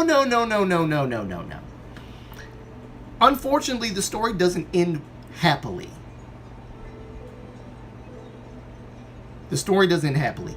What happens is my special education teachers find out that, late, mind you, find out that I'm in an honors history class. And they call me up to the guidance counselor's office to have a conversation with me about how uncomfortable they feel with me being in an honors class. And then they tell me that, well, you know, you can't come to our class if you're an honors student in any sense, or at least as far as the honors history class is concerned, you can't come to our class. Because once the school sees you as an honors student, they're not going to view you as a special education student. And they basically tried to talk me out of, or use a scare tactic on me to talk me out of getting out of the class. Me being the persistent individual that I was not about to allow these people to talk me out of me getting that cord, that honors cord on my cap and gown outfit for graduation. They weren't going to do it. I wasn't going to let them do it. So I said, to hell with what you're saying, basically. Like, F that. I'm going to do this course. I'm going to do it. And they were like, well, you have to at least make A's and B's, because if you make C's, then we're going to have to pull you out. And I was like, that's a dumb ultimatum, but fine. Fine. Watch me succeed. Watch me succeed. So we resolved it right then. Right? That's what I thought. We resolved it. Well, those were just two of the special education teachers that I talked to. The third one, who was like the main honcho of the special education program in the school, finds out that I am an honors history student in history. And they came up to me and said, or rather should I say he came up to me and said, yeah, I heard that you're in honors history. That's a mistake. You shouldn't be in that class. Because you know, like, we can't help you. And I was like, no, it's not that you can't help me, it's that you're choosing not to help me. That's what you guys are doing. I'm just going into an honors history class. If you choose not to help me, that's your business. But I'm doing this honors history class. And all I really need is time. I need time to get the tests done and time to study it, everything like that. And in honors history classes, they give you like 15 minutes to answer like 30 questions, which ain't flying with me. It ain't flying with me. So I need time. That's all I really needed.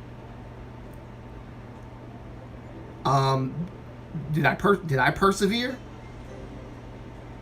Unfortunately,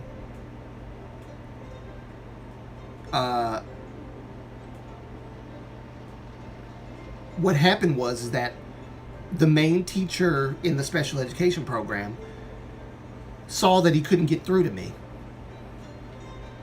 So he ends up calling my mother behind my back. Calls Mama Moonlight behind my back. And tells her something that persuades her to have him take me out of the honors history class. So he comes back to my classroom with a new schedule classroom paper with different classes on it, because you can't just change one class. You have to change the subsequent classes around that class in order to change one class. So he comes to me whistling like he won some big victory over me, whistling, puts the paper on my desk and says, you're welcome, have a good day, and walks off. When I tell you I was so pissed when I found out that he kicked me out of the honors class. he said, I called your mom and your mom said such and such that I could do this. I went home so pissed off at my mother. I said, Ma, what did he say to get you to do that? And she said, I don't remember. Because my mom, sometimes she forgets a lot of stuff. And a lot of stuff is on her mind. So she forgets a lot of stuff that's going on in life. So she forgot what was said. But she said it was convincing enough to have her say, okay, let's change his schedule. Now, let me just tell you guys. I found out last week, because I talked to my mom about this last week. She said that she remembers now what was said, or at least the gist of what was said. She said that he was being so persuasive, but it was in a very manipulative way, deceitful way. He basically said that I wanted to change my course. He lied on me and said that I wanted to change my course. Now, the reason why I was mad at my mom for what she said, what she did to get me to change my course, is because she knew I was an honors history student and she saw how happy I was when I came home. I never showed 1 ounce of complaint or worry about being in an honors history class. Not once. So this flip of a coin,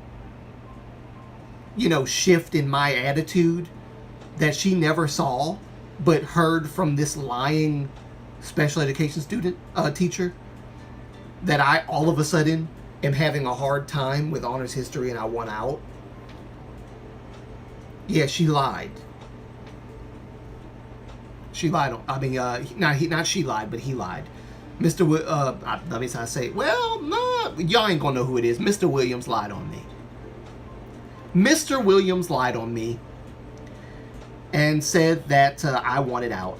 And that's what my mom told me last week. Literally last week, I had this conversation. So now I got the whole story. He lied on me. And then said, you want me to get him on the phone so he can tell you himself? As a way of bluffing to further prove that I wanted out. And he knew that she wasn't going to refute anything that he said when he brings me up and says, hey, you want to talk to him for yourself? That's the ultimate trap card, right? That's the ultimate little bluff that you can do. So when I found out I'm rewinding back to when it happened, okay? Getting off of last week. When I found out that he did that to me, I was in his classroom and he came over trying to help me with math. And I told him, I don't want your help. I don't need your help anymore because you've done enough. And I basically fussed at him in the classroom. Mind you, I'm the kind of person who's pretty chill in school. I never opened my mouth once. When the teacher said shut up, you shut up. When the teacher says be quiet, you be quiet. I'm always that person. I never, and this is not me bragging or boasting, I literally don't like making the teacher, pissed off. I don't, because it just messes up the entire classroom study. It messes up the entire day. And then guess what happens? The entire class gets penalized because a few idiots won't shut up.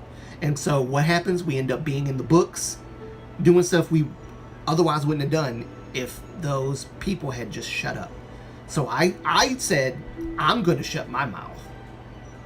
And I was a quiet kid.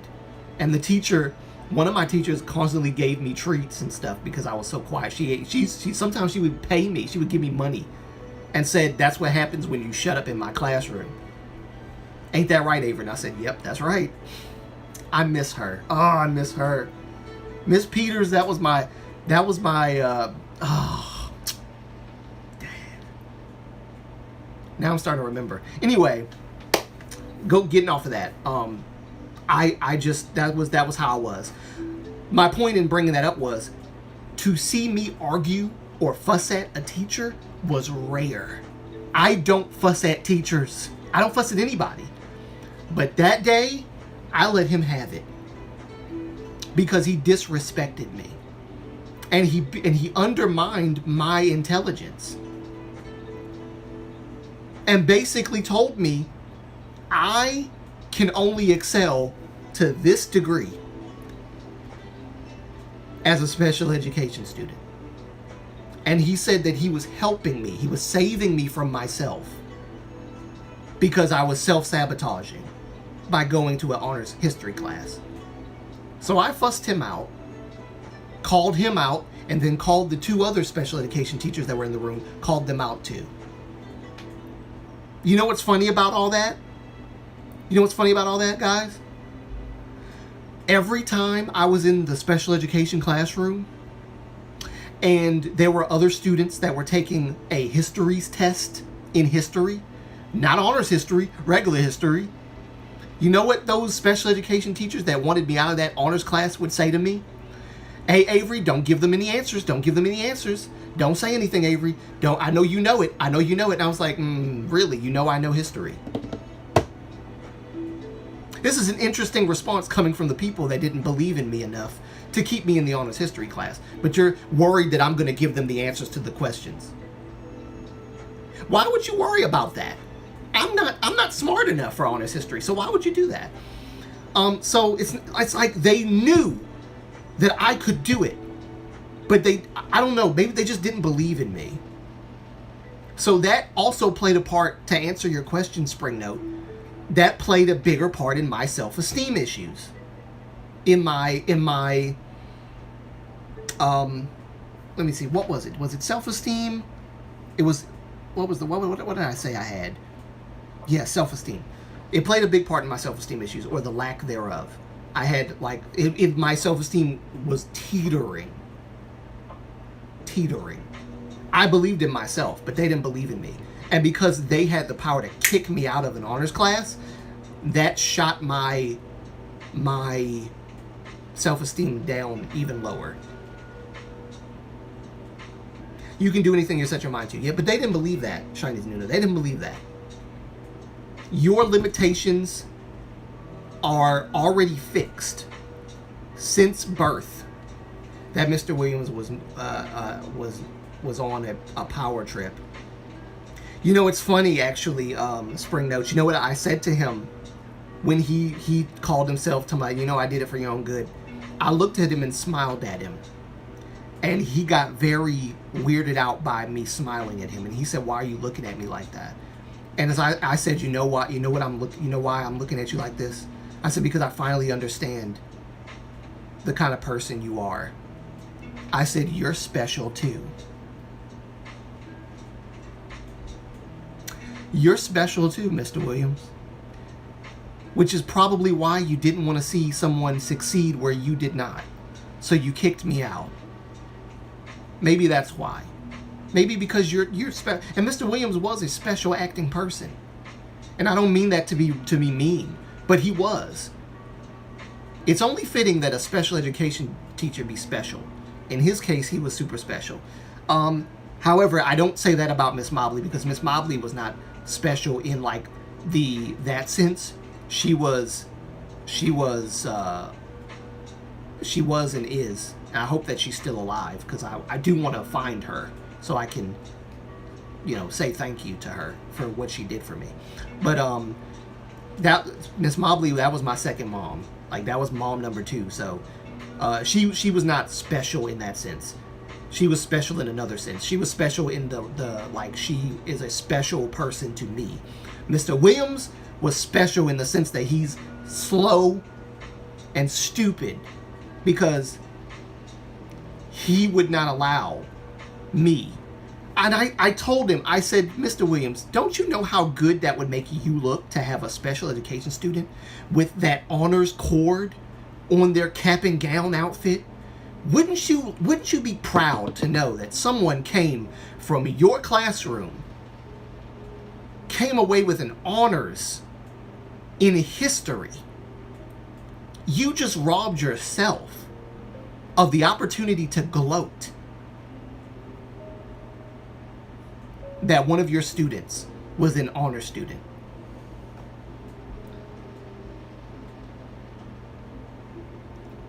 So yeah, I fussed at him. I called him out.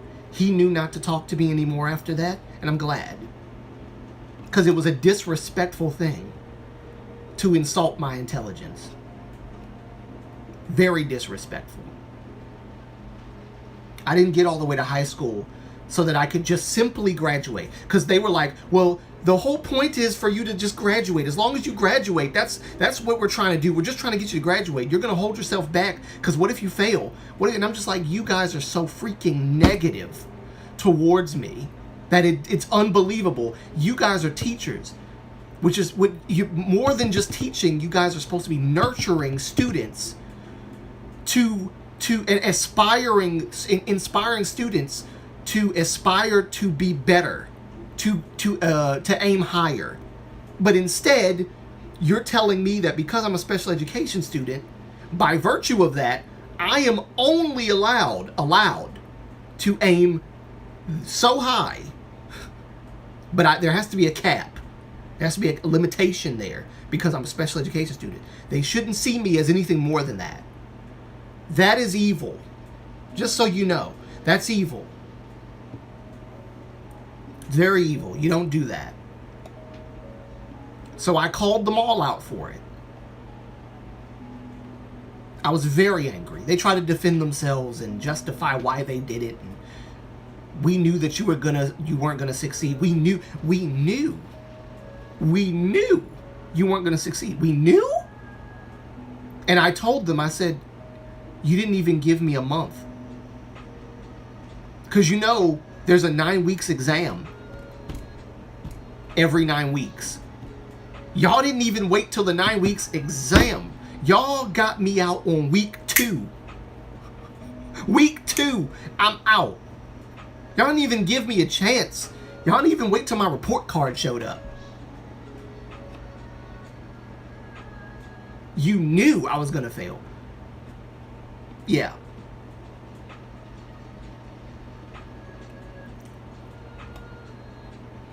In fact, they thought so little of me, they never even bothered to write a letter of recommendation to any college because they said, well, college is beyond you.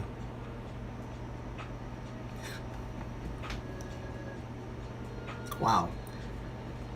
Imagine that. The teachers that are supposed to be helping me are telling me I'm too dumb to go to college.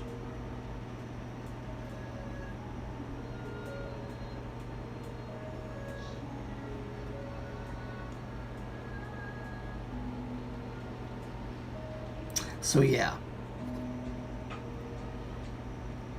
I grew a backbone gradually because I came to the realization that I'm not going to let people treat me like some godforsaken doormat.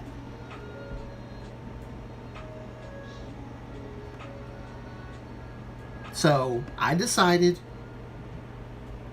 to hell with being nice. I'm going to tell y'all how I feel. If you don't like it, tough. You disrespect me, I'm going to say something to you. I don't care. Granted, I was in my teen years, so I was maybe a little bit too aggressive, perhaps. But I'm a little more tactful now in my 30s. But back then,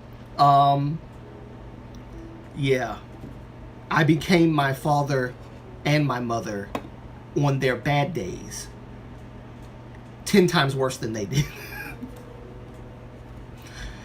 That's why I don't want people to see me angry, because I'm a really chill person, and when I get angry,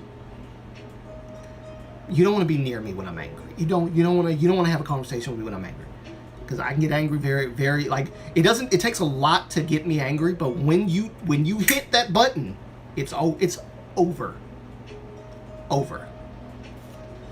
I don't tolerate disrespect, not even from my own grandmother. I don't. I've had arguments with my grandmother before too.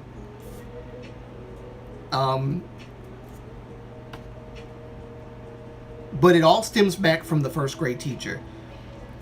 I don't let anyone talk to me disrespectfully after the first grade teacher. I don't do it. When kids would bully me and say stupid stuff and make jokes on me because of some feature on my face, I would make jokes back at them. And in the colorism video, I did mention that, and someone shamed me for doing that. Someone shamed me for taking up for myself. But when you're a kid, when you take up for yourself, it's usually in a way where you're redirecting jokes back and forth. People stopped messing with me when they realized, okay, this guy's pretty good at sarcasm and jokes. So they stopped messing with me and they actually counted me as one of the cool cats. That's what happens. So it's not like, people have this weird idea that, oh, you said something about his skin color, you're colorist. No, I picked on his skin because it was the first thing that I brought up. I could have picked on his nose. In fact, I did pick on a person's nose one time. On ears, eyes. I pick my target not based on color, but based on anything. Right? Back when I was a kid, that's what we did. Was it wrong? Yes, we shouldn't be doing that, obviously. Name calling, bullying, it's wrong. Obviously, that's wrong. But in my environment, I had to learn quick. If you don't stand up for yourself, if you don't develop tough skin, you're not going to make it. You're not going to make it. People are going to bully you and dog you to the point of insanity, and then you're going to end up doing something stupid. So I decided I'm not going to let people push me over. I'm going to walk with an intimidating look. And that intimidating look pretty much worked. Nobody fought me. There was a kid I say kid, but we were all in high school, that was constantly trying to push me down the steps when we were going from the lunchroom. And I told him, I said, if you push me again, I'm going to punch you. And he was like, you ain't going to punch me. You ain't going to punch me. And then he did it again. And I punched him dead in his face. And he was like, and everybody on the steps, because everybody knows me, I don't fight. I punched him real good. And he almost fell down the steps.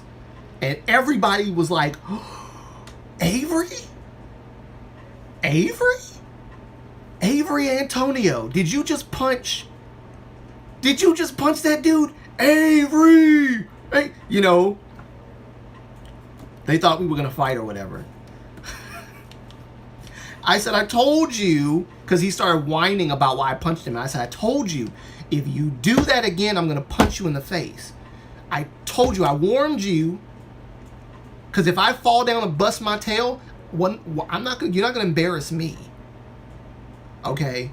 And hurt me while I'm trying to walk down these goddamn steps. So yeah, I think basically my answer is I grew out of, for the most part, the self-esteem, the lack of it. I picked myself up, and I knew my worth then, and I know my worth now. I don't need anybody, teacher, professional. And my sister has had the same issues with teachers basically telling her that she is not going to be able to amount to much if she doesn't choose a more quote-unquote logical profession, like teaching, being a doctor, being a nurse. In Alabama, especially in Ozark, that's the only profession that you are going to be able to have that you're making a stable amount of money with. Being a nurse, being a doctor, being a teacher, being a professor, being something like that. because Ozark was a very small town or city. It was a city, but it looked like a town. Like I said, I could walk from home to work and maybe McDonald's and Burger King or any other place, and then walk back home. It was that small. Some things that were within distance of driving, it's so small that there is no bus system. There's no bus system in Ozark, Alabama.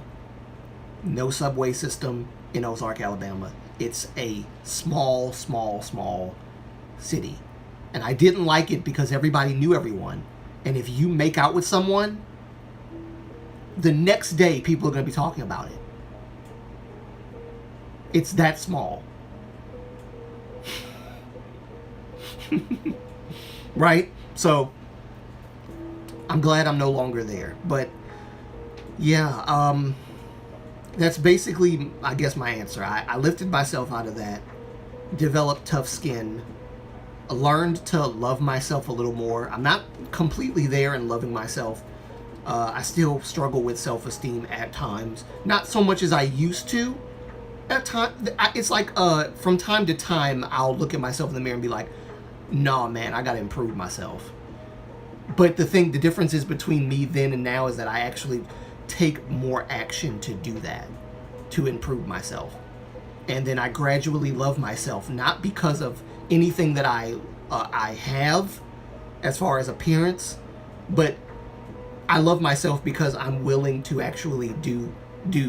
I'm willing to do more to better myself. That's the aspect of myself I love.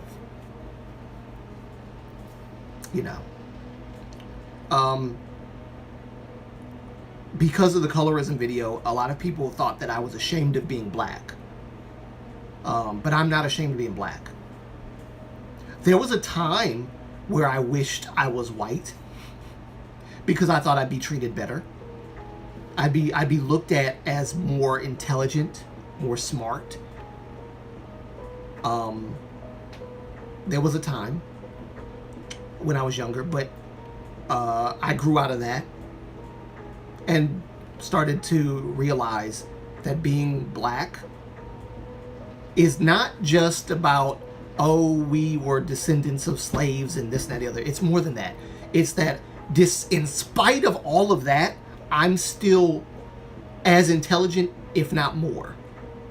I can be just as intelligent as anybody else. I can lift myself up. And that is why I say the things that I say on the What is Woke in K-pop and in culture video. And that's why I say some of the things that I say in other videos that I've done. I lift myself up out of my own oppression. I become what I feel what I've been told I can't be. I become it. I become it. And life is all about becoming something. Becoming the best version of yourself on this side of eternity. Right? So that's what I do. That's what I do. I lift myself up. Every day I choose to lift myself up out of whatever slump I'm in. Sometimes I have my days where I'm depressed or whatever. You know, like a couple days, like maybe a few weeks ago, when I thought about how a specific issue within my body can't be fixed, I sat in my bed and cried for a minute because I was like, I'm going to have to live with this. I'm going to have to live with this probably for the rest of my life. But, you know, everybody has moments like that. It's about what you do after you realize I have this problem and I'll probably have it forever. What do you do? What's your response? It's all about the differences between responding and reacting. I choose to respond, not react. Reacting, there's no brain power at all involved in reacting. You're just reacting. It's all emotion based. Responding is doing things to better my life and to better myself, to compensate for the problem that might live with me for the rest of my life. That's the difference between reacting and responding. And I'm learning that. And learning that every day. Every day I choose to defy the odds, you could say. But that's kind of how I grew up. That's how I was born. You know, my mom told me when they pushed me out of her that I was not breathing at all. I was pretty much dead. Dead on arrival. And they had to revive me and resuscitate me back to life. So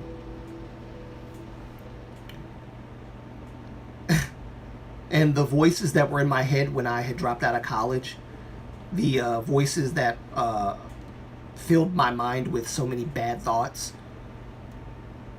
had told me that I was late. I'm late to everything in life.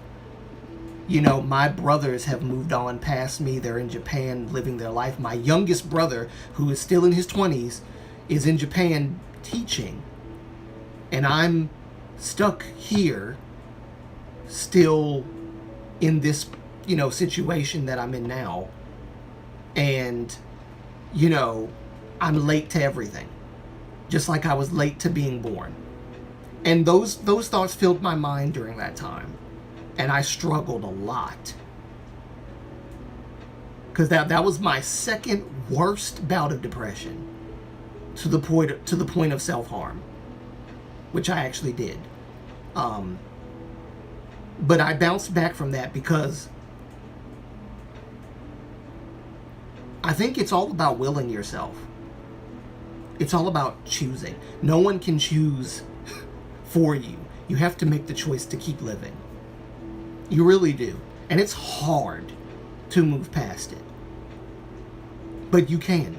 And it was during that time I found Dohi, Little King's channel, and me and Dohi became good friends. And that's where our friendship began, was at the end of my depression period. And then after that is when I started my YouTube channel.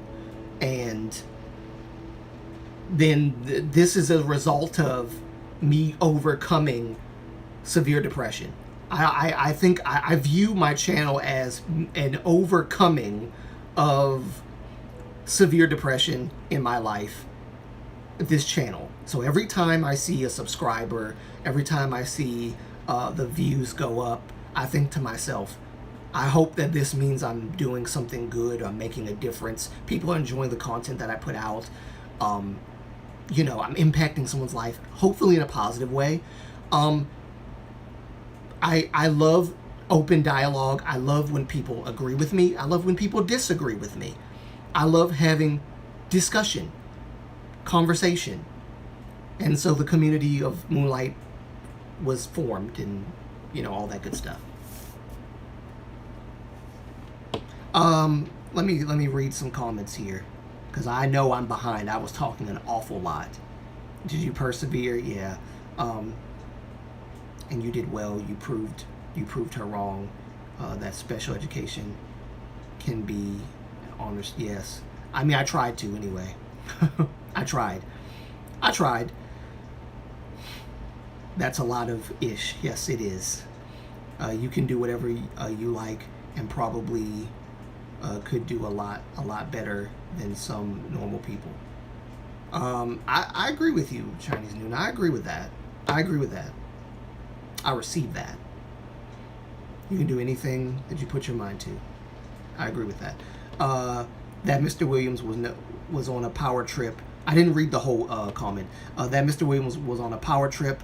I wished your mom called out his bluff. Yeah, a lot of stuff was on her mind, and that's probably why she couldn't think straight to do that. But she unfortunately she trusted him.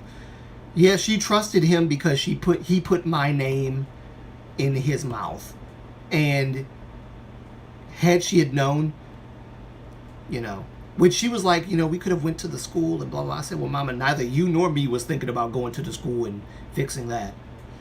We could have though. I think we could have. We could have fixed it, and I could have got my honors history class back. But I was so hurt and just over it that I didn't care anymore. You called everyone out. I love it. Yeah. Yeah.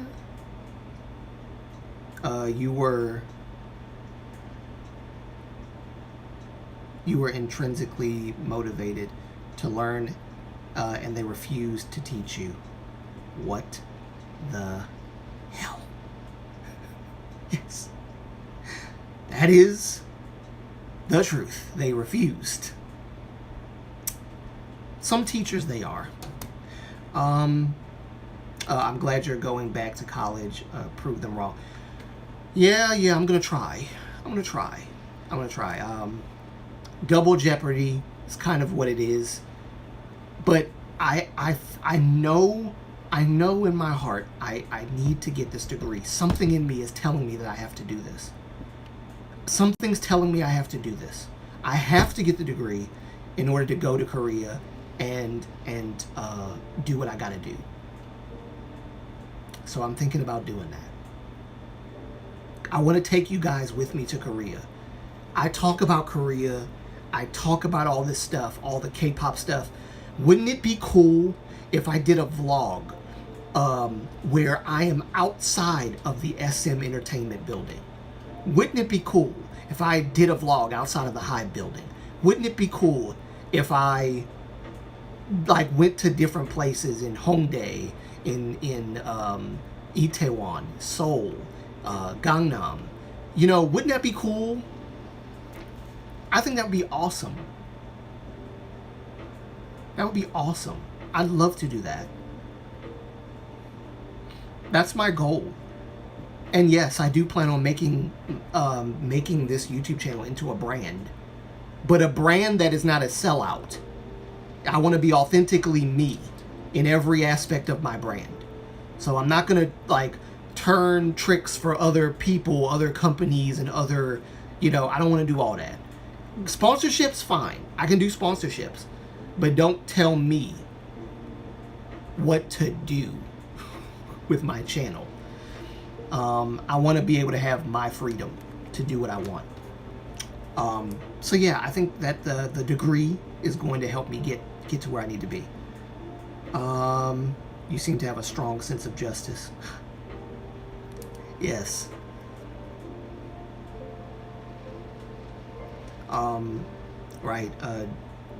Right, Joanna. What the?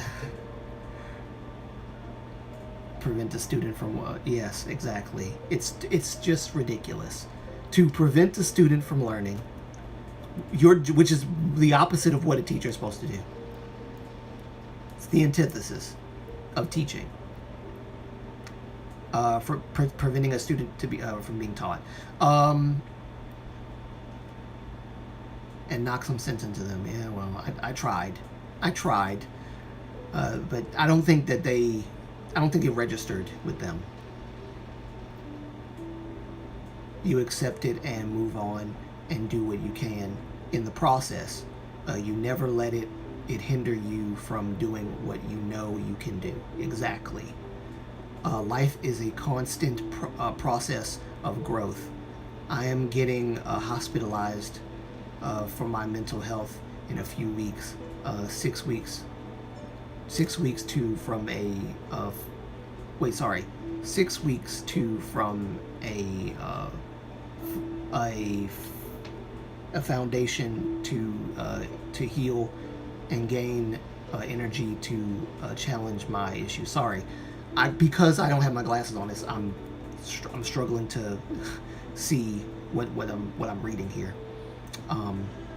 My fault, because I should have put my glasses on. You'll be fine, SJ. Yes, you will be fine. You'll be fine.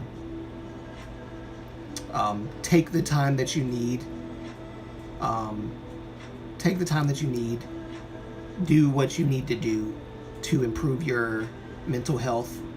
And, during your time, just think about what I hope that what I've said will resonate with you and will help you on your road to recovering your mental health.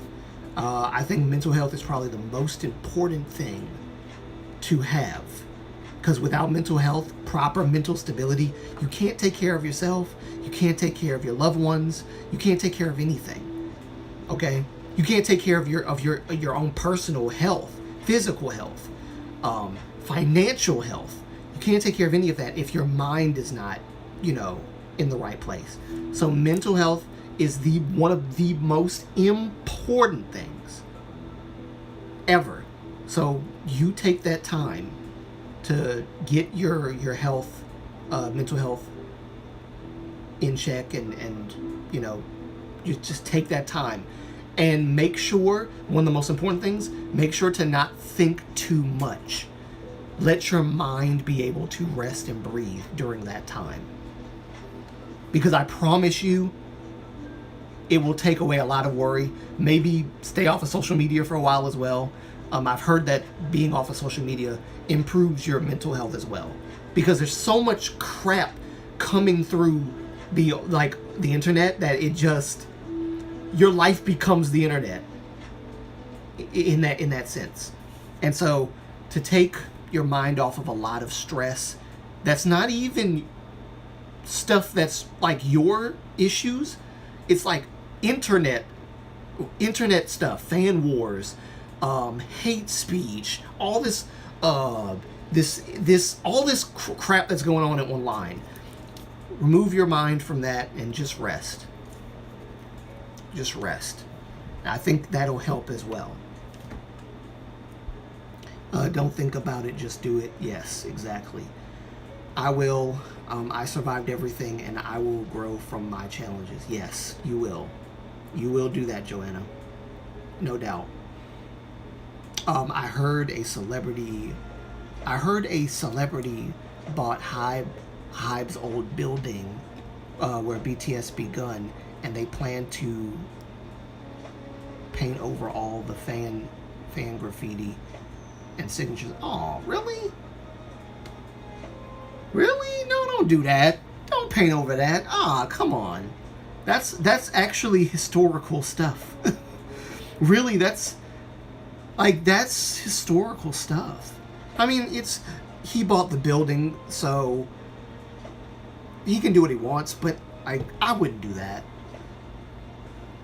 I wouldn't do that, because if I bought a building that BTS once was in, and like the fan art or fan graffiti stuff like for BTS was there, wouldn't it be cool to say, like, I own the building that still has the graffiti of BTS's fans on that building? Oh, bye, Spring.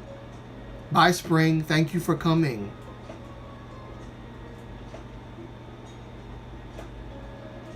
Thank you for coming. I appreciate it. Thank you. Thank you. Take care.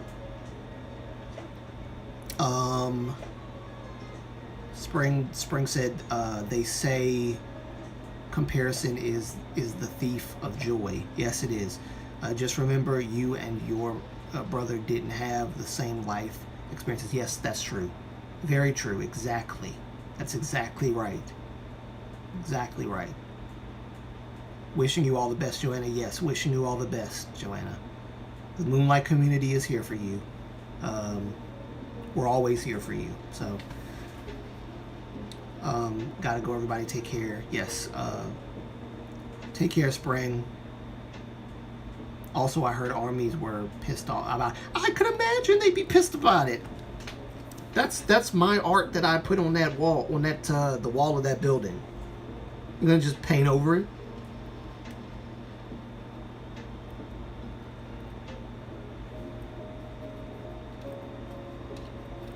But I mean, what can you do? I mean, it is his building, so it's like he gets to do whatever he wants. What are you gonna do?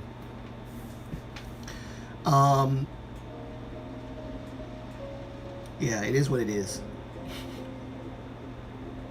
But besides, he might be painting over it because of whatever he plans to do with the building. I have no idea what he bought the building for or why. What is he gonna use the building for? Then again, if it is a different company, like music company or something like that, personally, I guess if you think about it, this is not the BTS Hybe building anymore. I wouldn't want BTS fans' art on the walls of my building. because that's a totally different company from the company that I have now. So I can kind of understand why they would paint over it. So I kind of see both sides, but ultimately I kind of have to be in favor of the guy who owns the building now. You know, it's his building. If he has no affiliation with BTS or Big Hit or anything like that, yeah, I guess honestly he should paint it over. But I do understand why the fans are upset by it. But it is what it is. Take the pictures, take pictures while the graffiti's still up there, and then move on, because there's nothing else you can do. Pictures last longer than we do, so just take the pictures and you can relive the moment every day of your life for the rest of your life.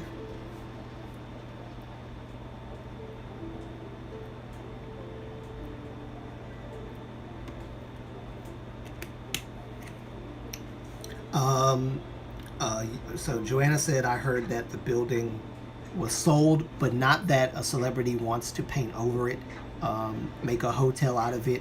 Fans will eat it up. Okay, so no idea what the celeb will do. So we don't know if it's a celeb or not, basically.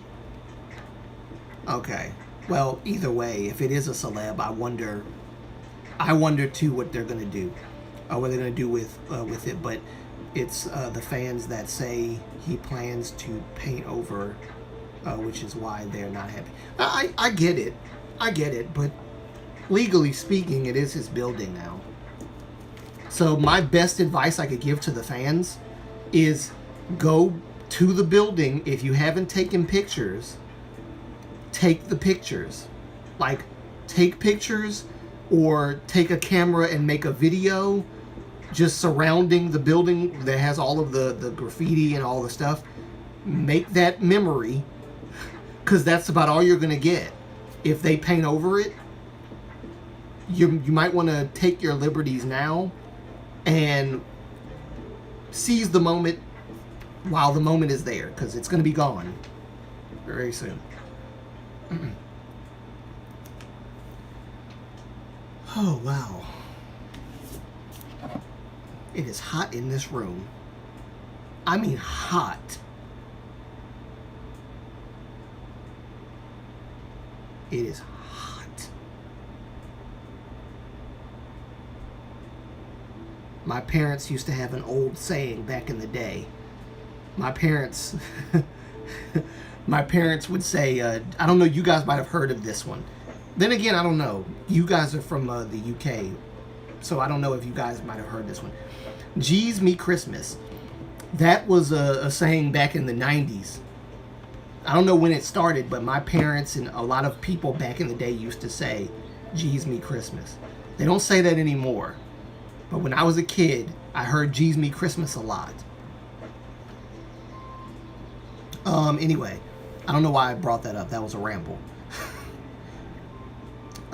It's actor Kim Woo Bin who bought... Really? Get out.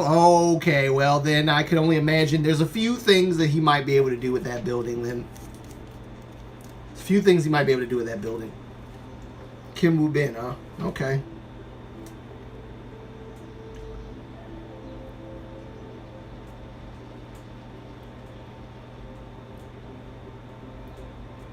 Shoot, that high building, that Big Hit building would probably be my house.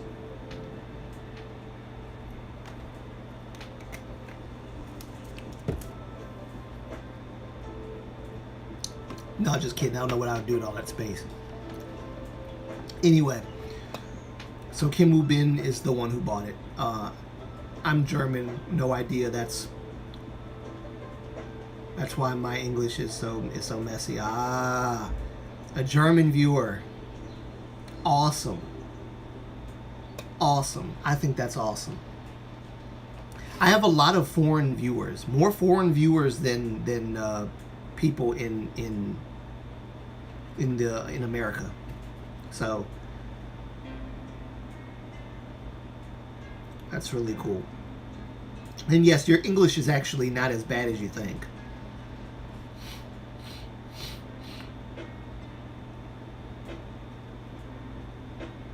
I've been learning a little bit of Japanese, mainly because I have a Japanese sister-in-law, and I have two biracial, half Japanese, half black nieces.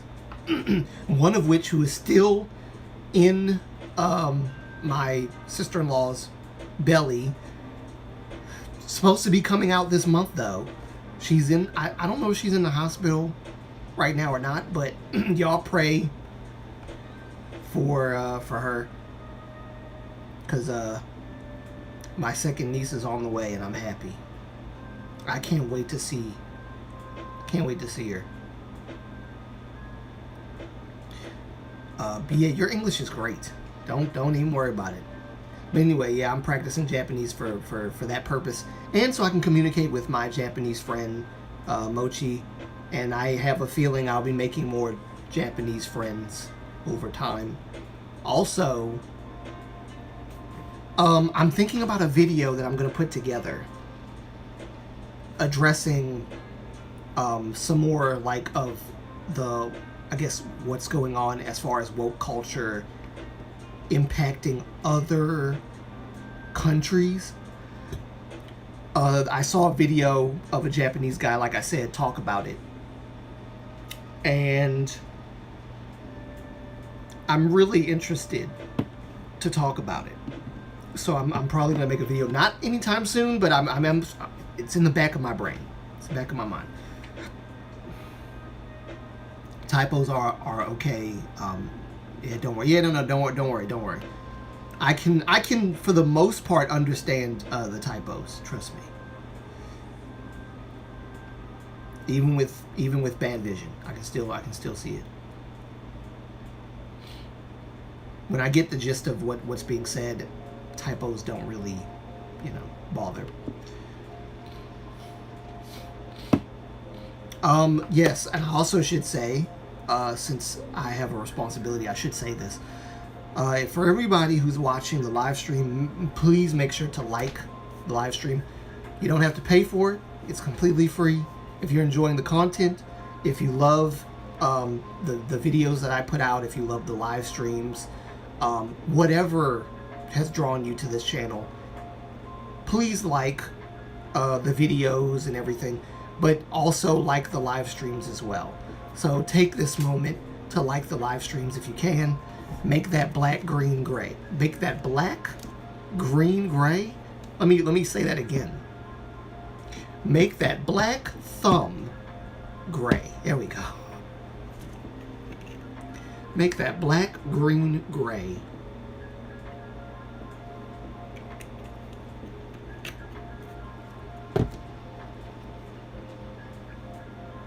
I don't know where that came from.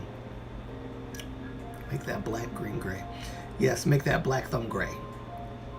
I appreciate that. Thank you.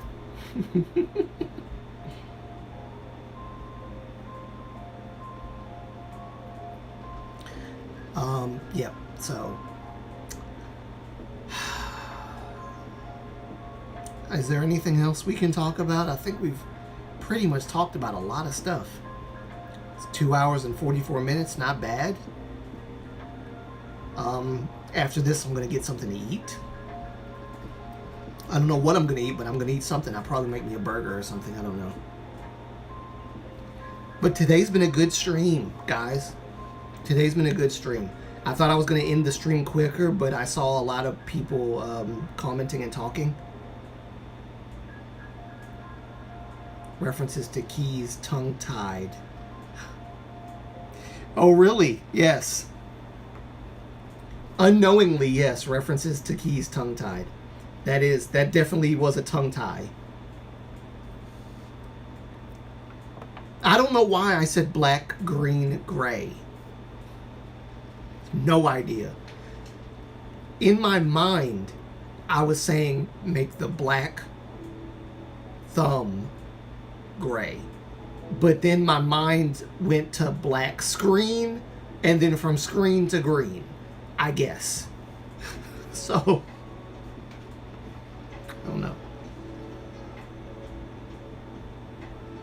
But y'all get what I'm saying. hit that like button. Smash it like you suffered disobedience from it.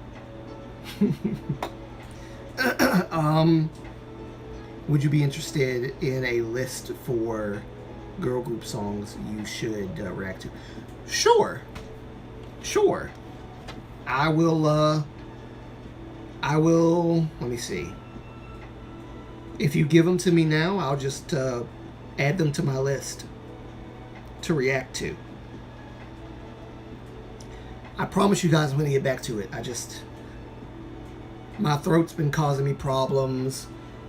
Me talking. My video was actually not bad. I'm not gonna lie. When I did the video, it was pretty good. You guys could hear me pretty good. Shaima! Hello, Shaima. Good to see you. Every now and then I'll see you, Shaima. Good to see you. Glad you are here. Glad you're here. And I hope you're doing well. You caught me just in time. Just in time. Because I think I'm going to end the live stream in maybe 15 to 20-ish minutes. In France, it is very hot. I am so sorry. I'm not that good under pressure. I will... Okay, Joanne, I understand. I got you. I got you. I will look for the comment then. Yeah, I'll look for the... Actually, could you do me a favor and send the comment to my last community post? I'll see it a lot better if you do it that way. Yeah, send me that comment to my community post. Also, guys, I should say, let me now I can do this because I have my phone in my hand. I want to tell you guys what my Instagram is. Okay? My Instagram, guys, is at Moonlight _Antonio. That's it. So if you go to my Instagram and follow me there, and you can talk to me via DMs or whatever, and I will I'll respond to you guys when I see them, whatever. But yeah, follow me on Instagram. I don't have a lot yet because my last Instagram account was hacked, which I think had like 200 something followers. Now I'm back to 21. I'm back to 21. Got hacked, so I had to start over. But it is what it is. I got rid of Facebook because I think he hacked me through Facebook, which my Facebook was connected to my Instagram. Now that I've gotten rid of Facebook, I won't have that problem anymore, hopefully. So no more Instagram hacking via Facebook. So yes.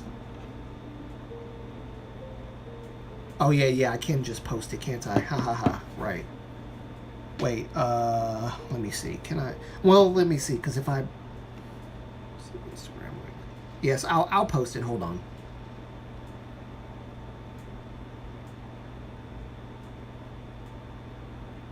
I will post it. Wait, what did I just click on? Oh, whoops, go back.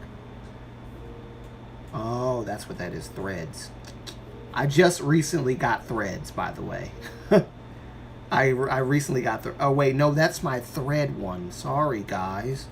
But it should be the same. It should be the same. Should be the same. Yeah, it should be the same. It should be the same. Let me make sure though. Let me make sure.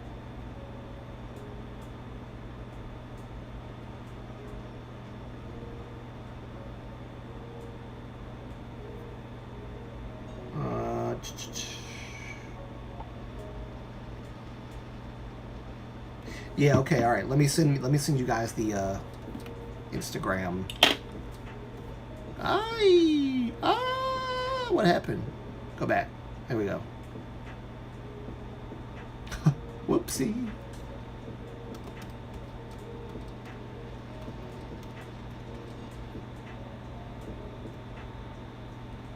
Now, as far as like a link, I don't know if I can. I don't know. Will it work if I send it? I don't know. We're gonna find out. Oh, okay. Thank you. Thank you, Shiny's Noon. I appreciate that. Thank you. Thank you. I appreciate that a lot. Yes, there's my Instagram link.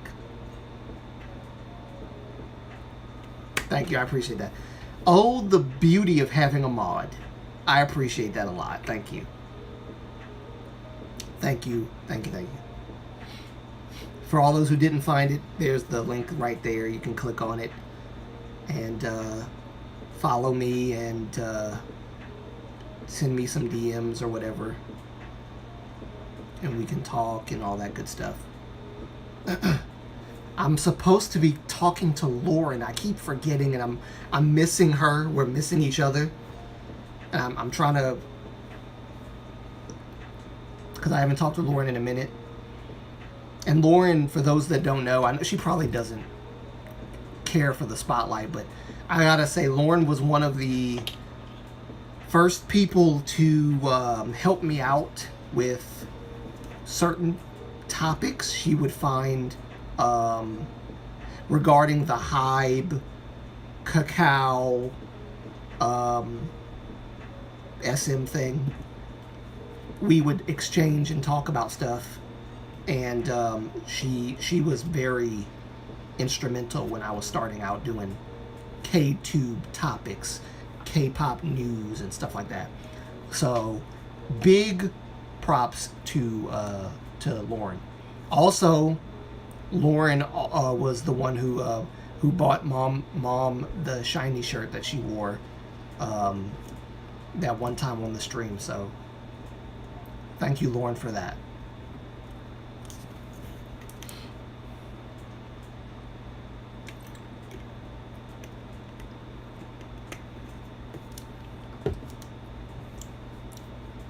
But that said, I do need to hit her up and see how she's doing.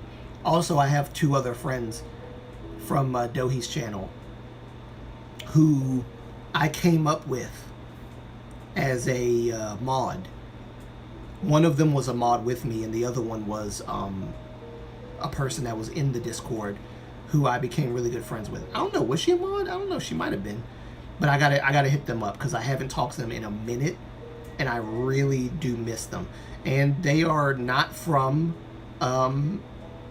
America. They're from another part of the world as well.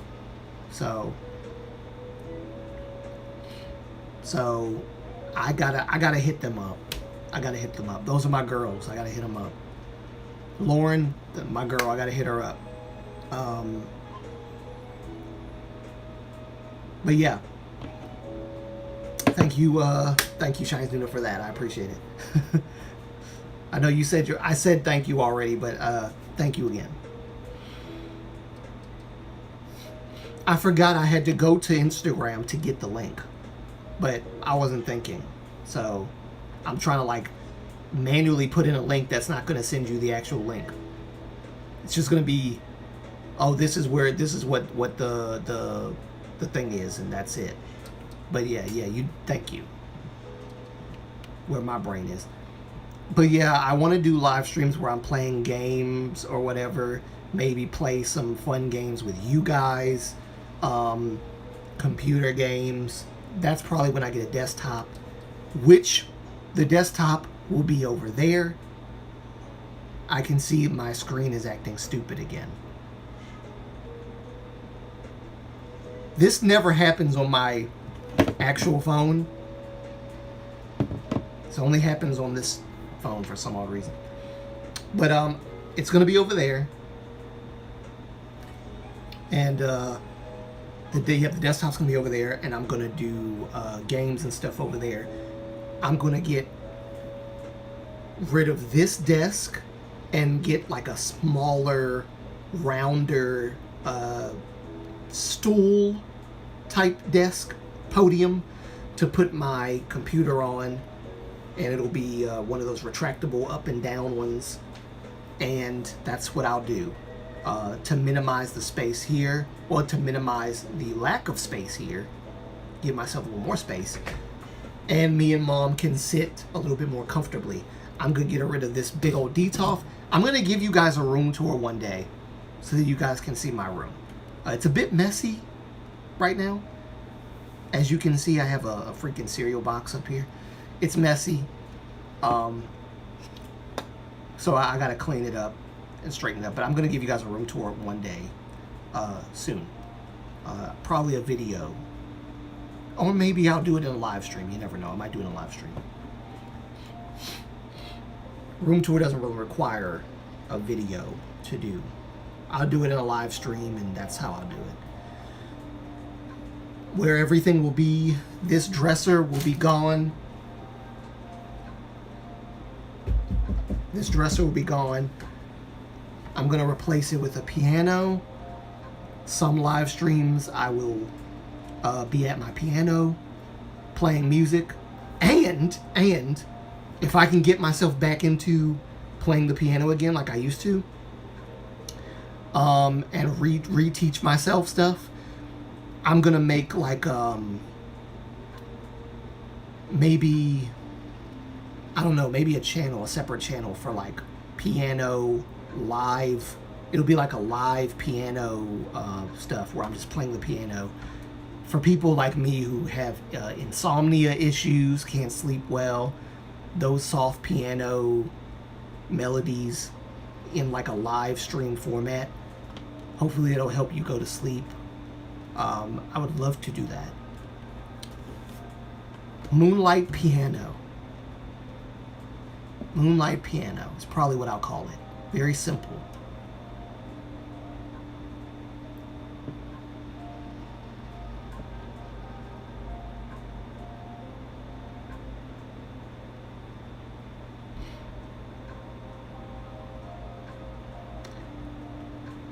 I listen to you via my my tablet, so I can use my phone for the chat. Ah, gotcha.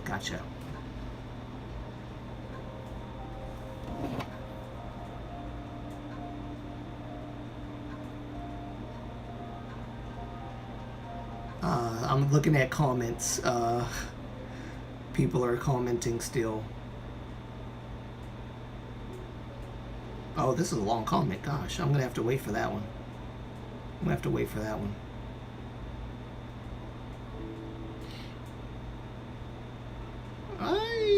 Wait, that's a long one too. Y'all are writing some long comments, but you know what? I appreciate it. I'm gonna read them. I have some comments to catch up on, so I will be reading those too.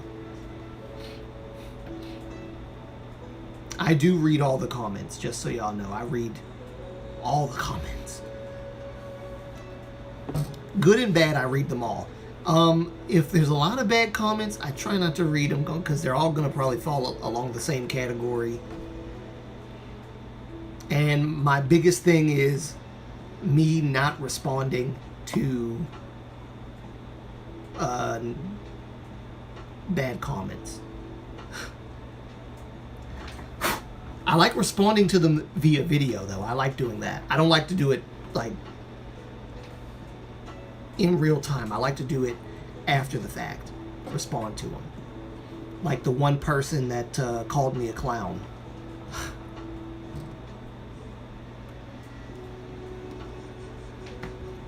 Yeah, more of my non-caring about what people think attitude is starting to come out more in my videos. I'm trying to manage it gracefully, but yeah, no. You want to call me a clown? Don't be surprised when I blast you out in a gentleman-like manner on a video for calling me a clown. I mean, I really don't care, but it's like what you call me a clown for is what I was like, what? Who cares? Like, come on, man. It was fun to talk about vocals with you. under your video. Yes. Yes, I'm going to do more videos like this. I think this video was a good introduction for me into the world of vocals and talking about the aspect of vocals within K-pop. And whilst doing my research on vocals and understanding vocals a little bit better, it has opened my eyes to a lot of different things regarding K-pop vocals and things like that. So I really want to get into it and talk about it and dive into that a little bit more. So more videos like that are coming. But I'm going to probably talk about individual artists within groups, within K-pop. Like, I could make a whole video on Kyungso, because Do Kyungso just deserves a video by himself. Someone brought up Chenyo, how Chenyo is actually one of their favorite vocalists in EXO, and I was like, wow. Because, you don't think about Chenyo. He doesn't really get a lot of shine vocally, but when you do hear him sing, brother can sing. Chenyo can sing. And he doesn't get a lot of spotlight on that. I wish he did. So yeah, I want to talk about Chenyo, Xiumin, Kai. I might just do the whole EXO lineup. Do a whole SHINee lineup.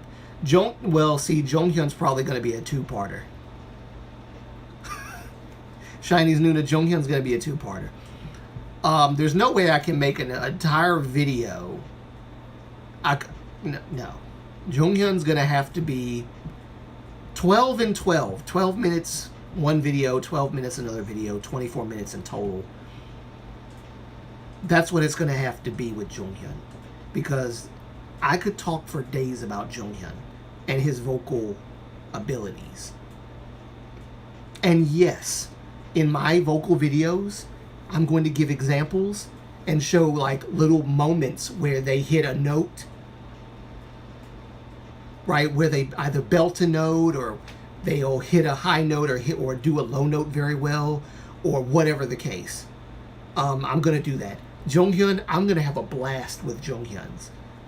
I'm going to have a blast with Jonghyun's. Oh, I'm going to have a blast. I think the vocal one is probably going to be the most fun. The vocal K-pop topics. That's going to be fun for me. That's going to be tons of fun. I hate that my thing is freezing up on me like this. It's like having this start-stop mess, and I don't like that. I really don't like that. But yeah, I'm definitely going to talk about Jonghyun for real. Monster X, vocal lineup, I'm going to talk about that. BTS, of course. And I'm going to be completely honest with all of it. However, you will not once hear me call a person's vocals trash or garbage or anything like that, because I don't believe in disrespecting people's vocals like that. Personally, I don't like that. I don't like that. When people do that, I'm like, bruh, just calm it down. Calm it down, bruh, sis, whoever you are. Don't do that. Because you can easily become one of the very K-pop stans that you preach against when you start saying stuff like, oh, their vocals are trash. They can't sing. They're garbage. Now, if you're going to say that a person can't sing, at least explain why. Don't just sit there and say they can't sing and then they're trash. And just insult them all day, right? Why you believe they can't sing or can't sing well, 14.8 seconds for his long note. In Stranger, okay.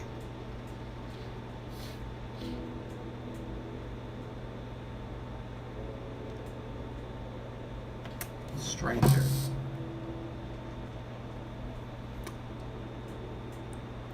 Like I can actually, now that I have my primary phone in hand, I can literally just go I can literally just go to Shiny and pull up all this stuff. Sleepless Night is also another one. Shiny's Nuna. Sleepless Night is another one where he did tonight. That was a long high note, and I was like, "You better sing, Jonghyun." When he did that, tonight, and I was like, "Ooh!" He killed it, man. He killed it. Sorry, I got a little happy there. 14.8 seconds for his long note in Stranger. There's also his high note for the SM ballad song. Yes, Hot Times. Yes, that note. Woo!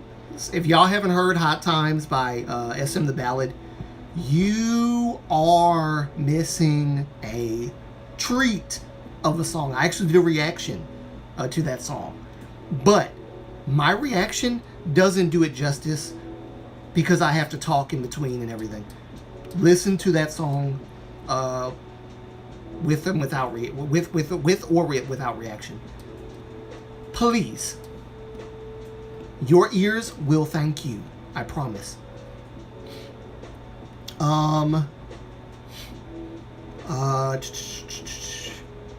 S in the ballad. And then what about Onu's 40-second long note, which was a record that was unbeaten. Oh, I know what you're talking about. You mean when the Shiny it was a Shiny World concert, right? And he did that, and he just kept on going. He just kept on going. It never stopped. It never stopped. I loved that, by the way. That was amazing. And I don't even know if that was planned.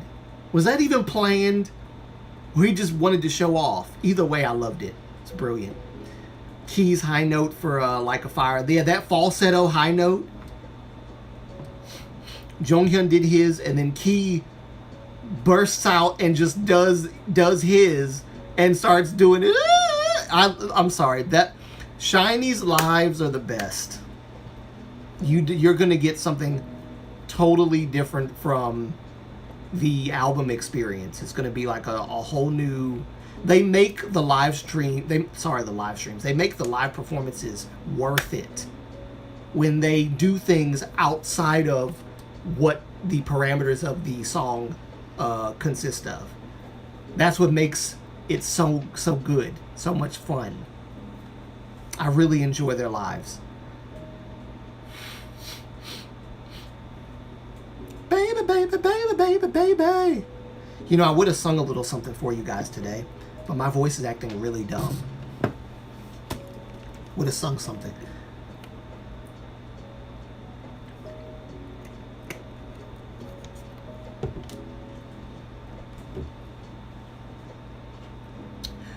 I know I gave examples vocally on my video, doing the that I did all that. I sing, guys. I do. That's why I enjoy talking about vocals a lot. I do sing. I love singing. I really do. But I'm not a professional. But I do enjoy singing. He did it without taking a breath. Yes, he did. It was a 40 seconds that felt honestly.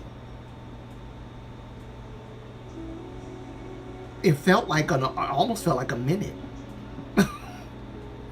If he had kept going and it hit a minute, bruh.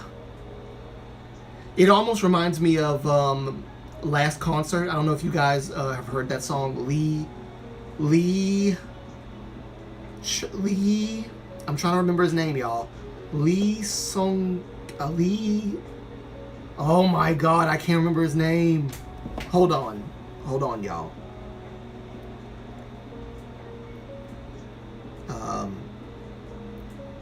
Oh shoot, sorry.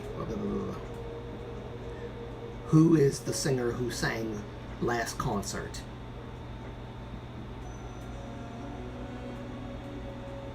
No, no, no, no, no, no, no, no, no. I knew you guys weren't gonna. Sorry, let me do that again. Who is the Korean singer who sang the song Last Concert? I said Korean. Not, anyway. Siri doesn't know about, like, Koreans and stuff, apparently. Don't trust Siri for anything. Y'all know what I'm talking about. Well, maybe y'all don't know what I'm talking about, but I'm about to find it right now. Hold on. Cause, y'all, for those who don't know, there is a singer, and I'm probably, actually, you know what, I should go to the actual song, but I'm gonna go to the actual song. Hold on. Go to the actual song. YouTube. How about YouTube? How about YouTube, everybody? I'm only gonna find the part where I'm only gonna get to the part where he does his high note. Let's see. Last con Lee Sung Chol. Lee Sung Chol or Lee Sung Chol sang Last Concert, and it is a song that came out, God, what, the 80s maybe? I think, but it's one of the most recognized long notes or long high notes in K-pop is Lee Sung Chol's Last Concert, or in Korean, Majimak Concert. And it's one of my favorite ballads, by the way. But he does that, Pakurap Nagaboriko, and it just keeps going.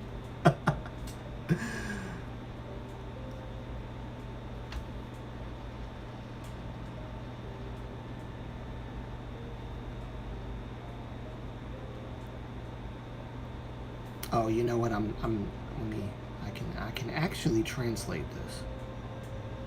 I can actually translate this, thankfully. Y'all know this ain't Japanese. Stop playing. English.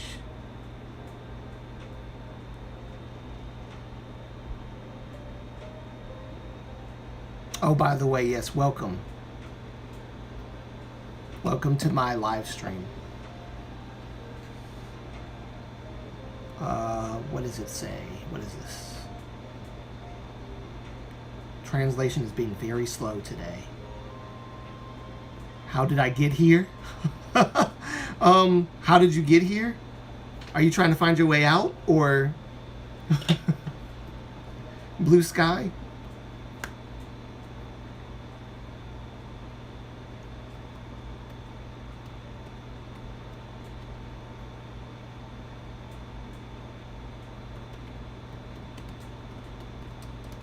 Help, how did I get here? If you like K-pop stuff, that's probably how you got here. And if that is the case, then welcome. I'm trying to actually get to. Why does it keep doing that? I'm not speaking in Japanese right now. Portuguese. I believe this is Portuguese, right?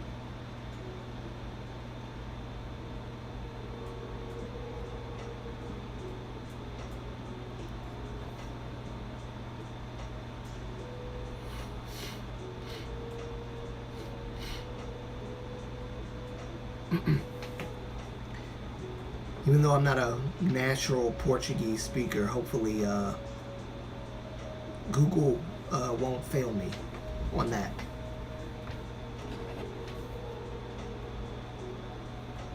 But yeah, let me see. Can I find it? Is this it?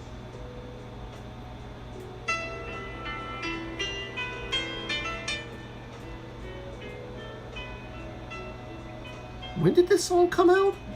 Jeez, this is an old song.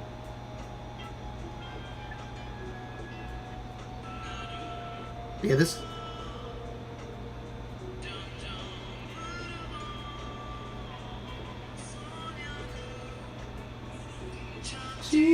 Now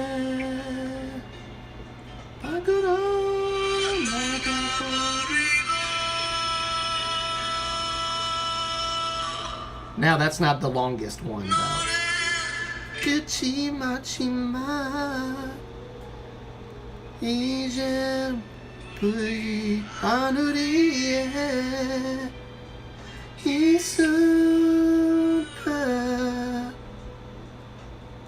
no.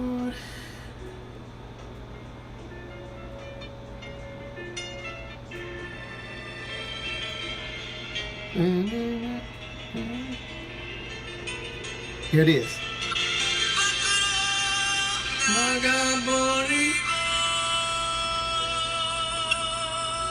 Okay, never mind. He didn't do it there either.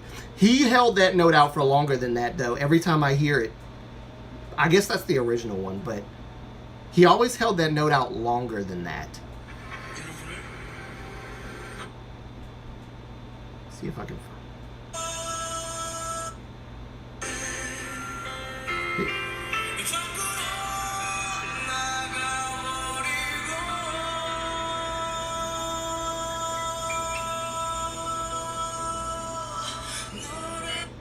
That wasn't as long as he held it out the last time I heard it.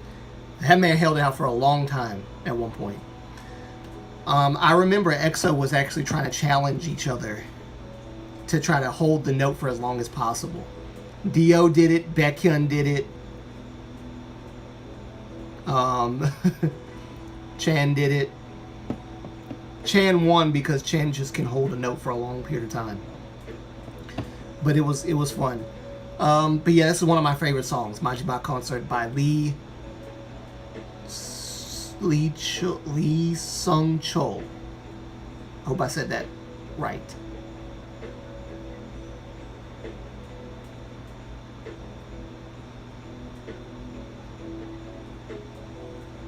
Yep, Lee Sung Chol. Last concert. Could I make a cover of that? Maybe. We'll see.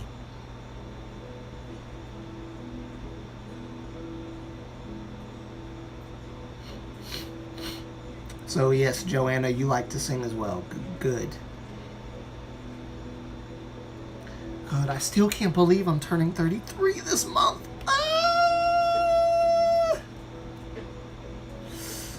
33? No. I'm right behind. Well, I'm not. I'm kind of almost right behind. I'm almost right behind Onu. No, Onu's like 35, right? Onu's like 35.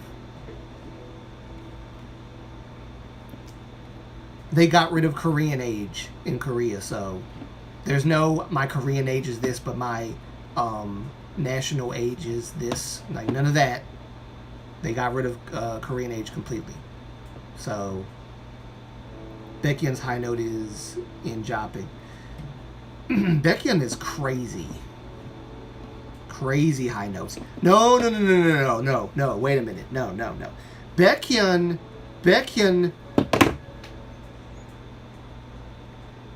can do high notes in chest voice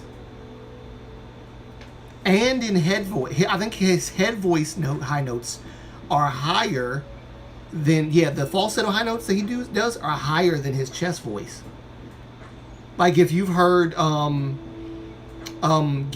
is it called? Give It All I Got, I think is what it's called.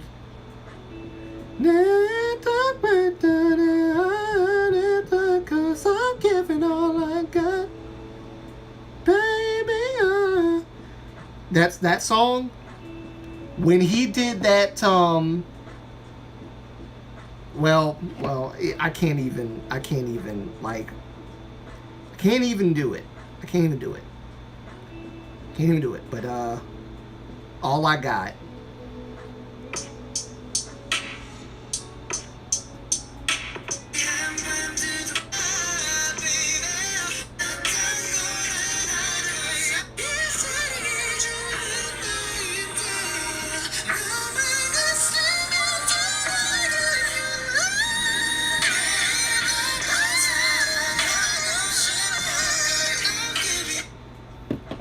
his head voice is higher than his chest voice, so he can do some crazy high note falsetto. Crazy high note falsetto. 34. Okay.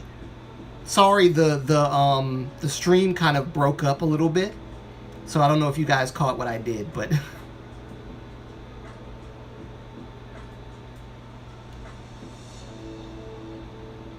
Blue Sky might have left. I don't know. She might have left. He or she, but it said, "Help! How did I get here?"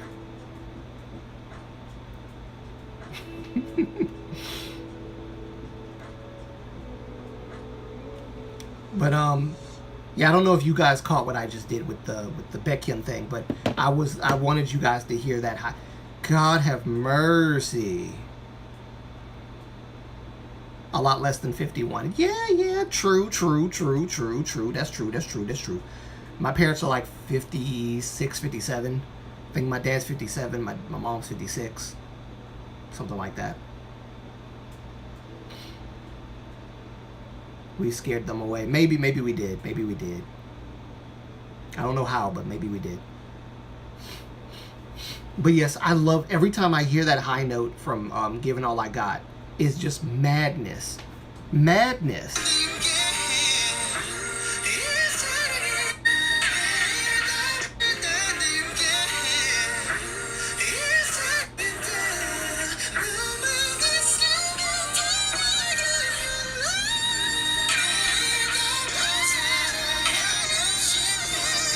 Like, how do you, and then he's like,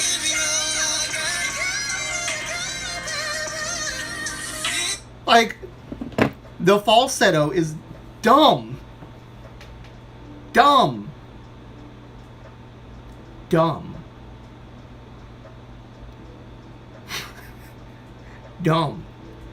I can't even do that in falsetto.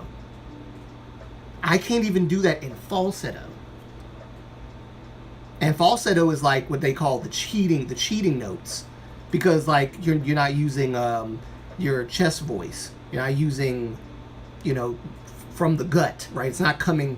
It's coming from, just. It's the lighter version. I have a falsetto. Just it ain't that way. It ain't what he just did. I can't do that. That is. I'm 26. Oh, Joanna, you're 26. Oh, bless you. Bless you. You're younger than my youngest brother. I think he's 28, 29, somewhere around there.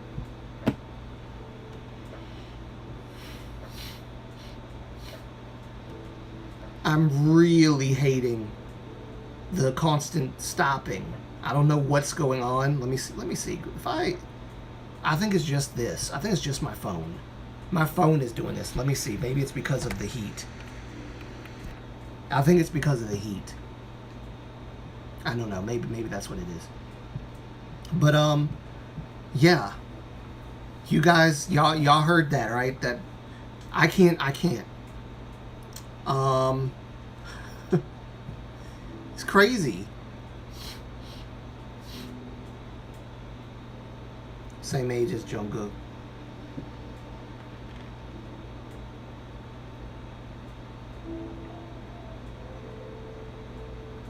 Same age as Jungkook, huh? Good for Jungkook to go to the military at his age. I'm glad. I think he's in the military now, right? I think he is. He cut his hair and everything. So. Did y'all see like how V looks? That guy got buff. I was like, dang. That man went straight commando. Straight commando. I was like, golly, V. I think they're supposed to have some kind of competition to see who can get buff, the buffest in BTS or whatever is what they were doing. Suga is the same age as Taemin. Oh, wow.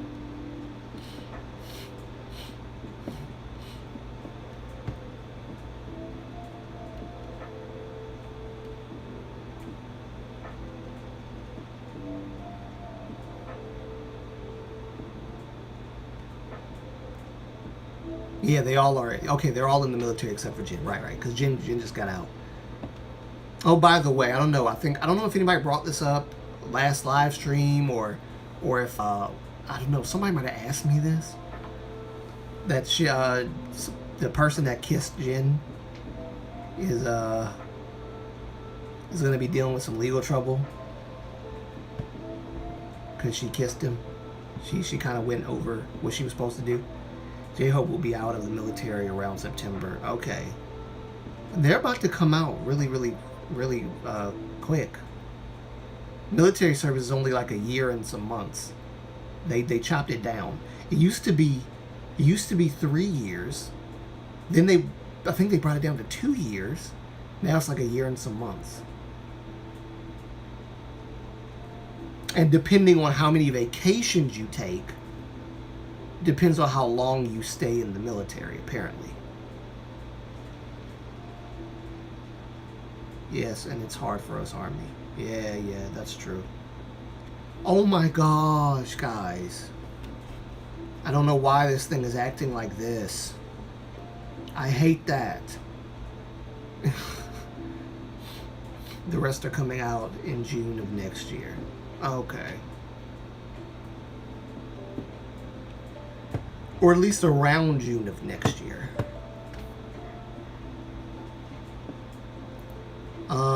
But yeah, no, I have to wait for Kai now. I have to wait for Kai and Sehun. Those are the only two that are in the military in EXO. Kai and Sehun. And after they come out, EXO will be a full group again.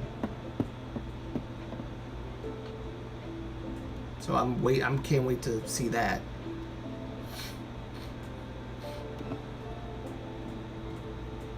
Oh, I'm also going to talk about rapping as well. The style of like rap, the flow. Maybe I might give my top 10 rappers in K-pop video one day. Cause listen, I love the singing. I do. I love the singing. Probably more than the rapping.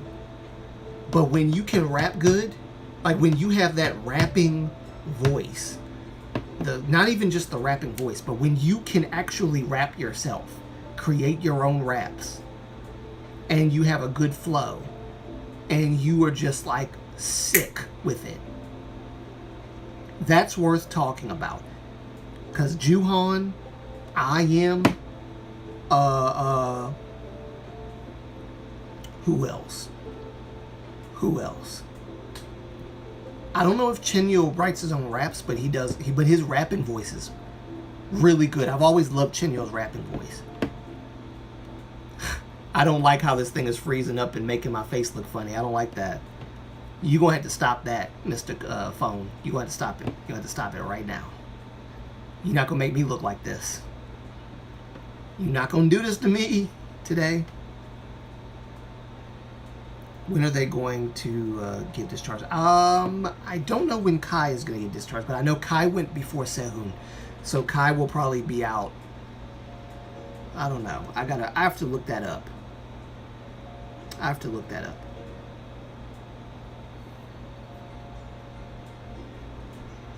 When will EXO's Kai be discharged from the military? Kai will serve as a okay, Siri. Kai will serve as a social worker for 21 months and will be discharged on February 10th, 2025 is what this thing says.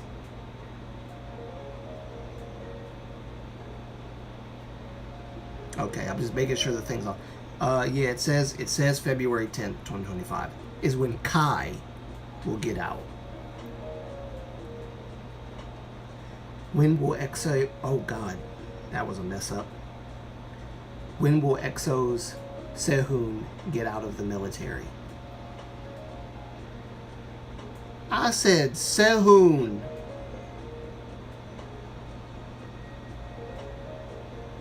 I said Sehun, not Suho. Stupid.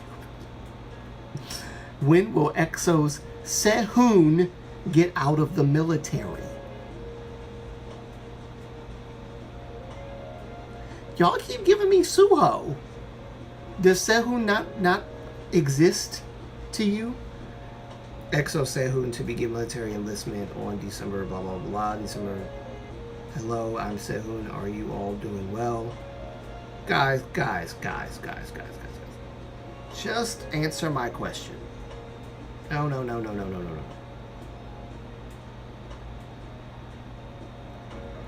This is about his enlistment. This is not about his deep discharging.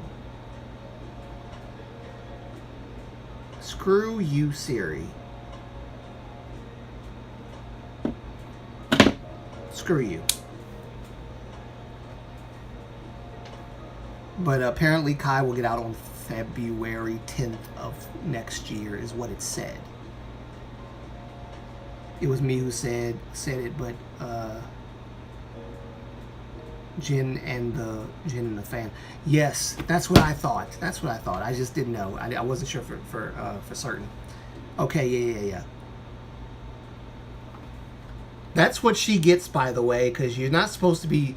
It's a hug event. It's a hug event, and I like that he remained wholesome about it. And he put the cardboard, over top of his chest because he's a lot of girls coming up and hugging him, a lot of breast touching, and it's a sensitive part of the body, and that part of the body does arouse. Y'all know. Anyway, so I think that was very cool that he did that. But that girl kissing him was like, whoa. Went to the military same time as Jin. That's why he's next to come out. Sugar will be out after him. Okay. 3 hours and 33 minutes. Okay. All right. I think even my phone is telling me that I need to just end the live stream. All right. I will end it now. So, I'm about to end it now. I went way over 20 minutes. He enlisted as a what? Social worker. Gotcha. Social worker as well.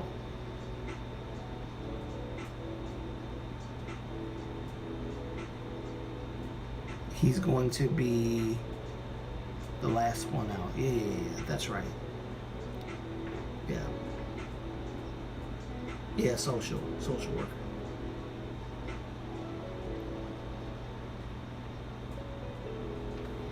But yes, I'm going to end the live stream right here because my phone is not cooperating anymore like it was at the beginning.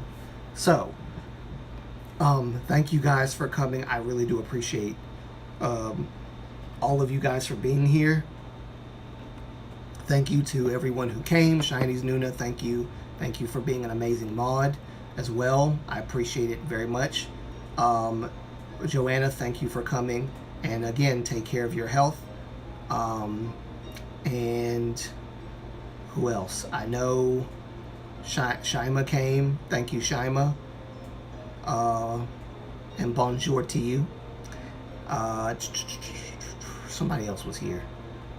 Spring Note, thank you for coming as well. And Jungwa, thank you for coming as well. I appreciate it. And I will remember your request, Jungwa. I will remember it. I have it in my phone. I have no excuse. But just give me some time to get things situated because I really do want to do more reactions. I just need the right timing to get back to it. And hopefully I can do the reaction with Mama Moonlight, like we used to do. So I'll do that as well. Thank you guys so much. So much. Hi, Kylie Jenner. Hi, Kylie Jenner.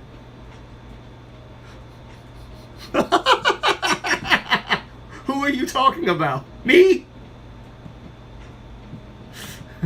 Hi, Kylie Jenner. Wait a minute. Did I miss something? No, I didn't. Hi, Kylie Jenner.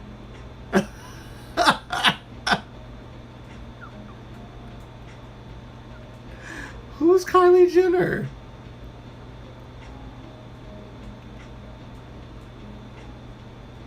SWA.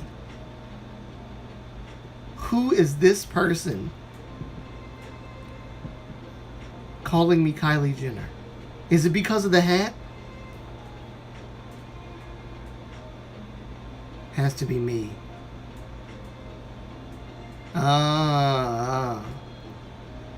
Kylie Jenner? But Kylie Jenner, though? Why that? You're so cute. Oh, thank you.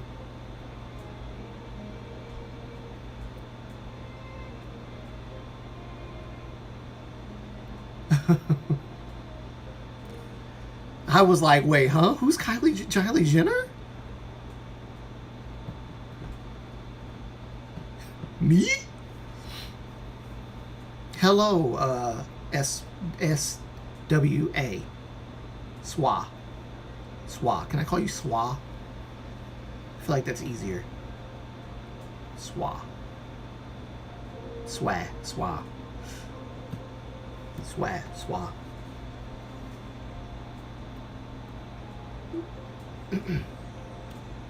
Good to see you. I just I just was about to end my stream until I saw you. Sure, okay, cool. Swag.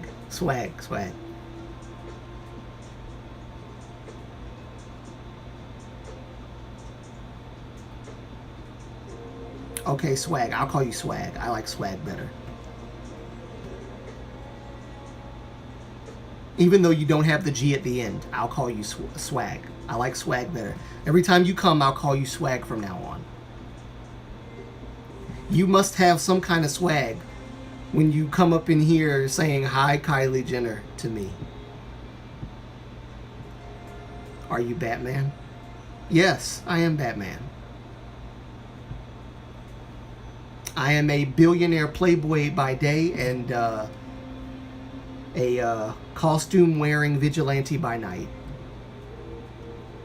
I am the Batman.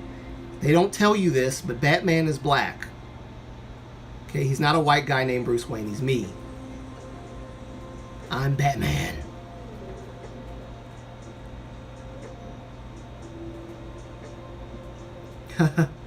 Yes, I'm a huge fan of Batman. I love Batman. He is my favorite superhero of all time. I said I was going to end the stream, but I might not end it so quickly. Hold on, guys. Hold on, guys. Batman is indeed black. Yes, he is. Exactly, swag. Batman is black. Indeed.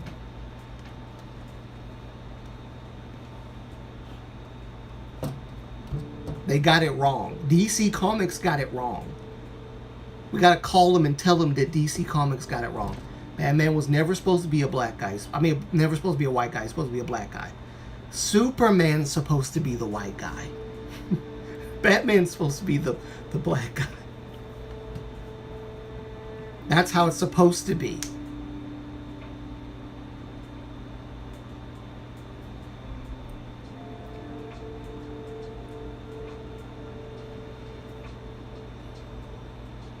I've never seen you before, swag. You're new to my channel, so welcome. This is my first time interacting with you. I feel like it's my first time. So welcome to my my stream.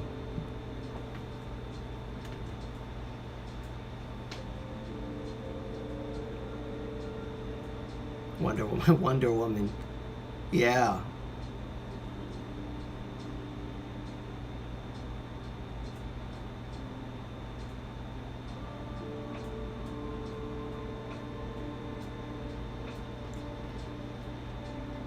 Well, welcome, welcome. It's good to have new people around. Oh God, what was that?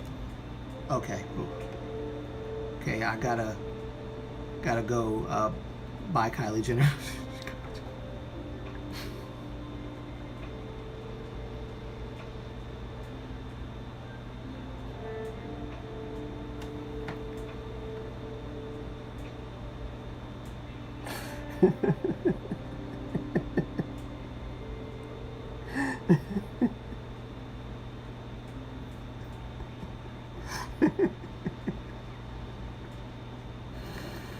Kylie Jenner.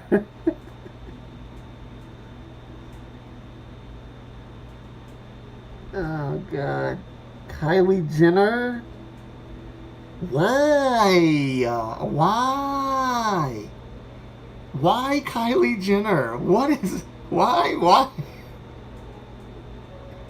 New nickname for Moonlight, Kylie Jenner. You know, I'm not even insulted by that. I actually like that. That's a cool. That's okay. Fine, I'll take it. Kylie Jenner. Kylie Jenner. Oh God. Oh my God. Kylie Jenner.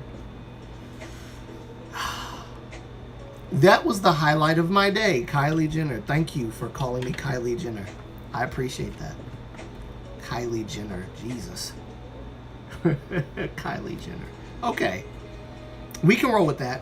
Swag. Your name is Swag. My name is Kylie Jenner. We'll do that. So every time you see me, you just call me Kylie Jenner, and I'll just call you. I'll just call you Swag. All right. That will conclude the live stream, everyone. Thank you. Thank you for coming. I appreciate you guys. Remember to hit the like button, guys. Turn that black like button gray. Smash it. Hit it. Don't break the key. Don't break the keyboard. But just smash it real good, okay? And I will see you guys in another video coming up soon. I already have the script down for it, so I'll see you guys soon. I'm going to give me something to eat. Something I should have did hours ago. Thank you guys again. Love y'all so much. Stay positive. Bye, Moonlight Kylie. Moonlight Kylie. Okay. Thank you guys. Love you guys so much. Peace. See you in the next one. And bye.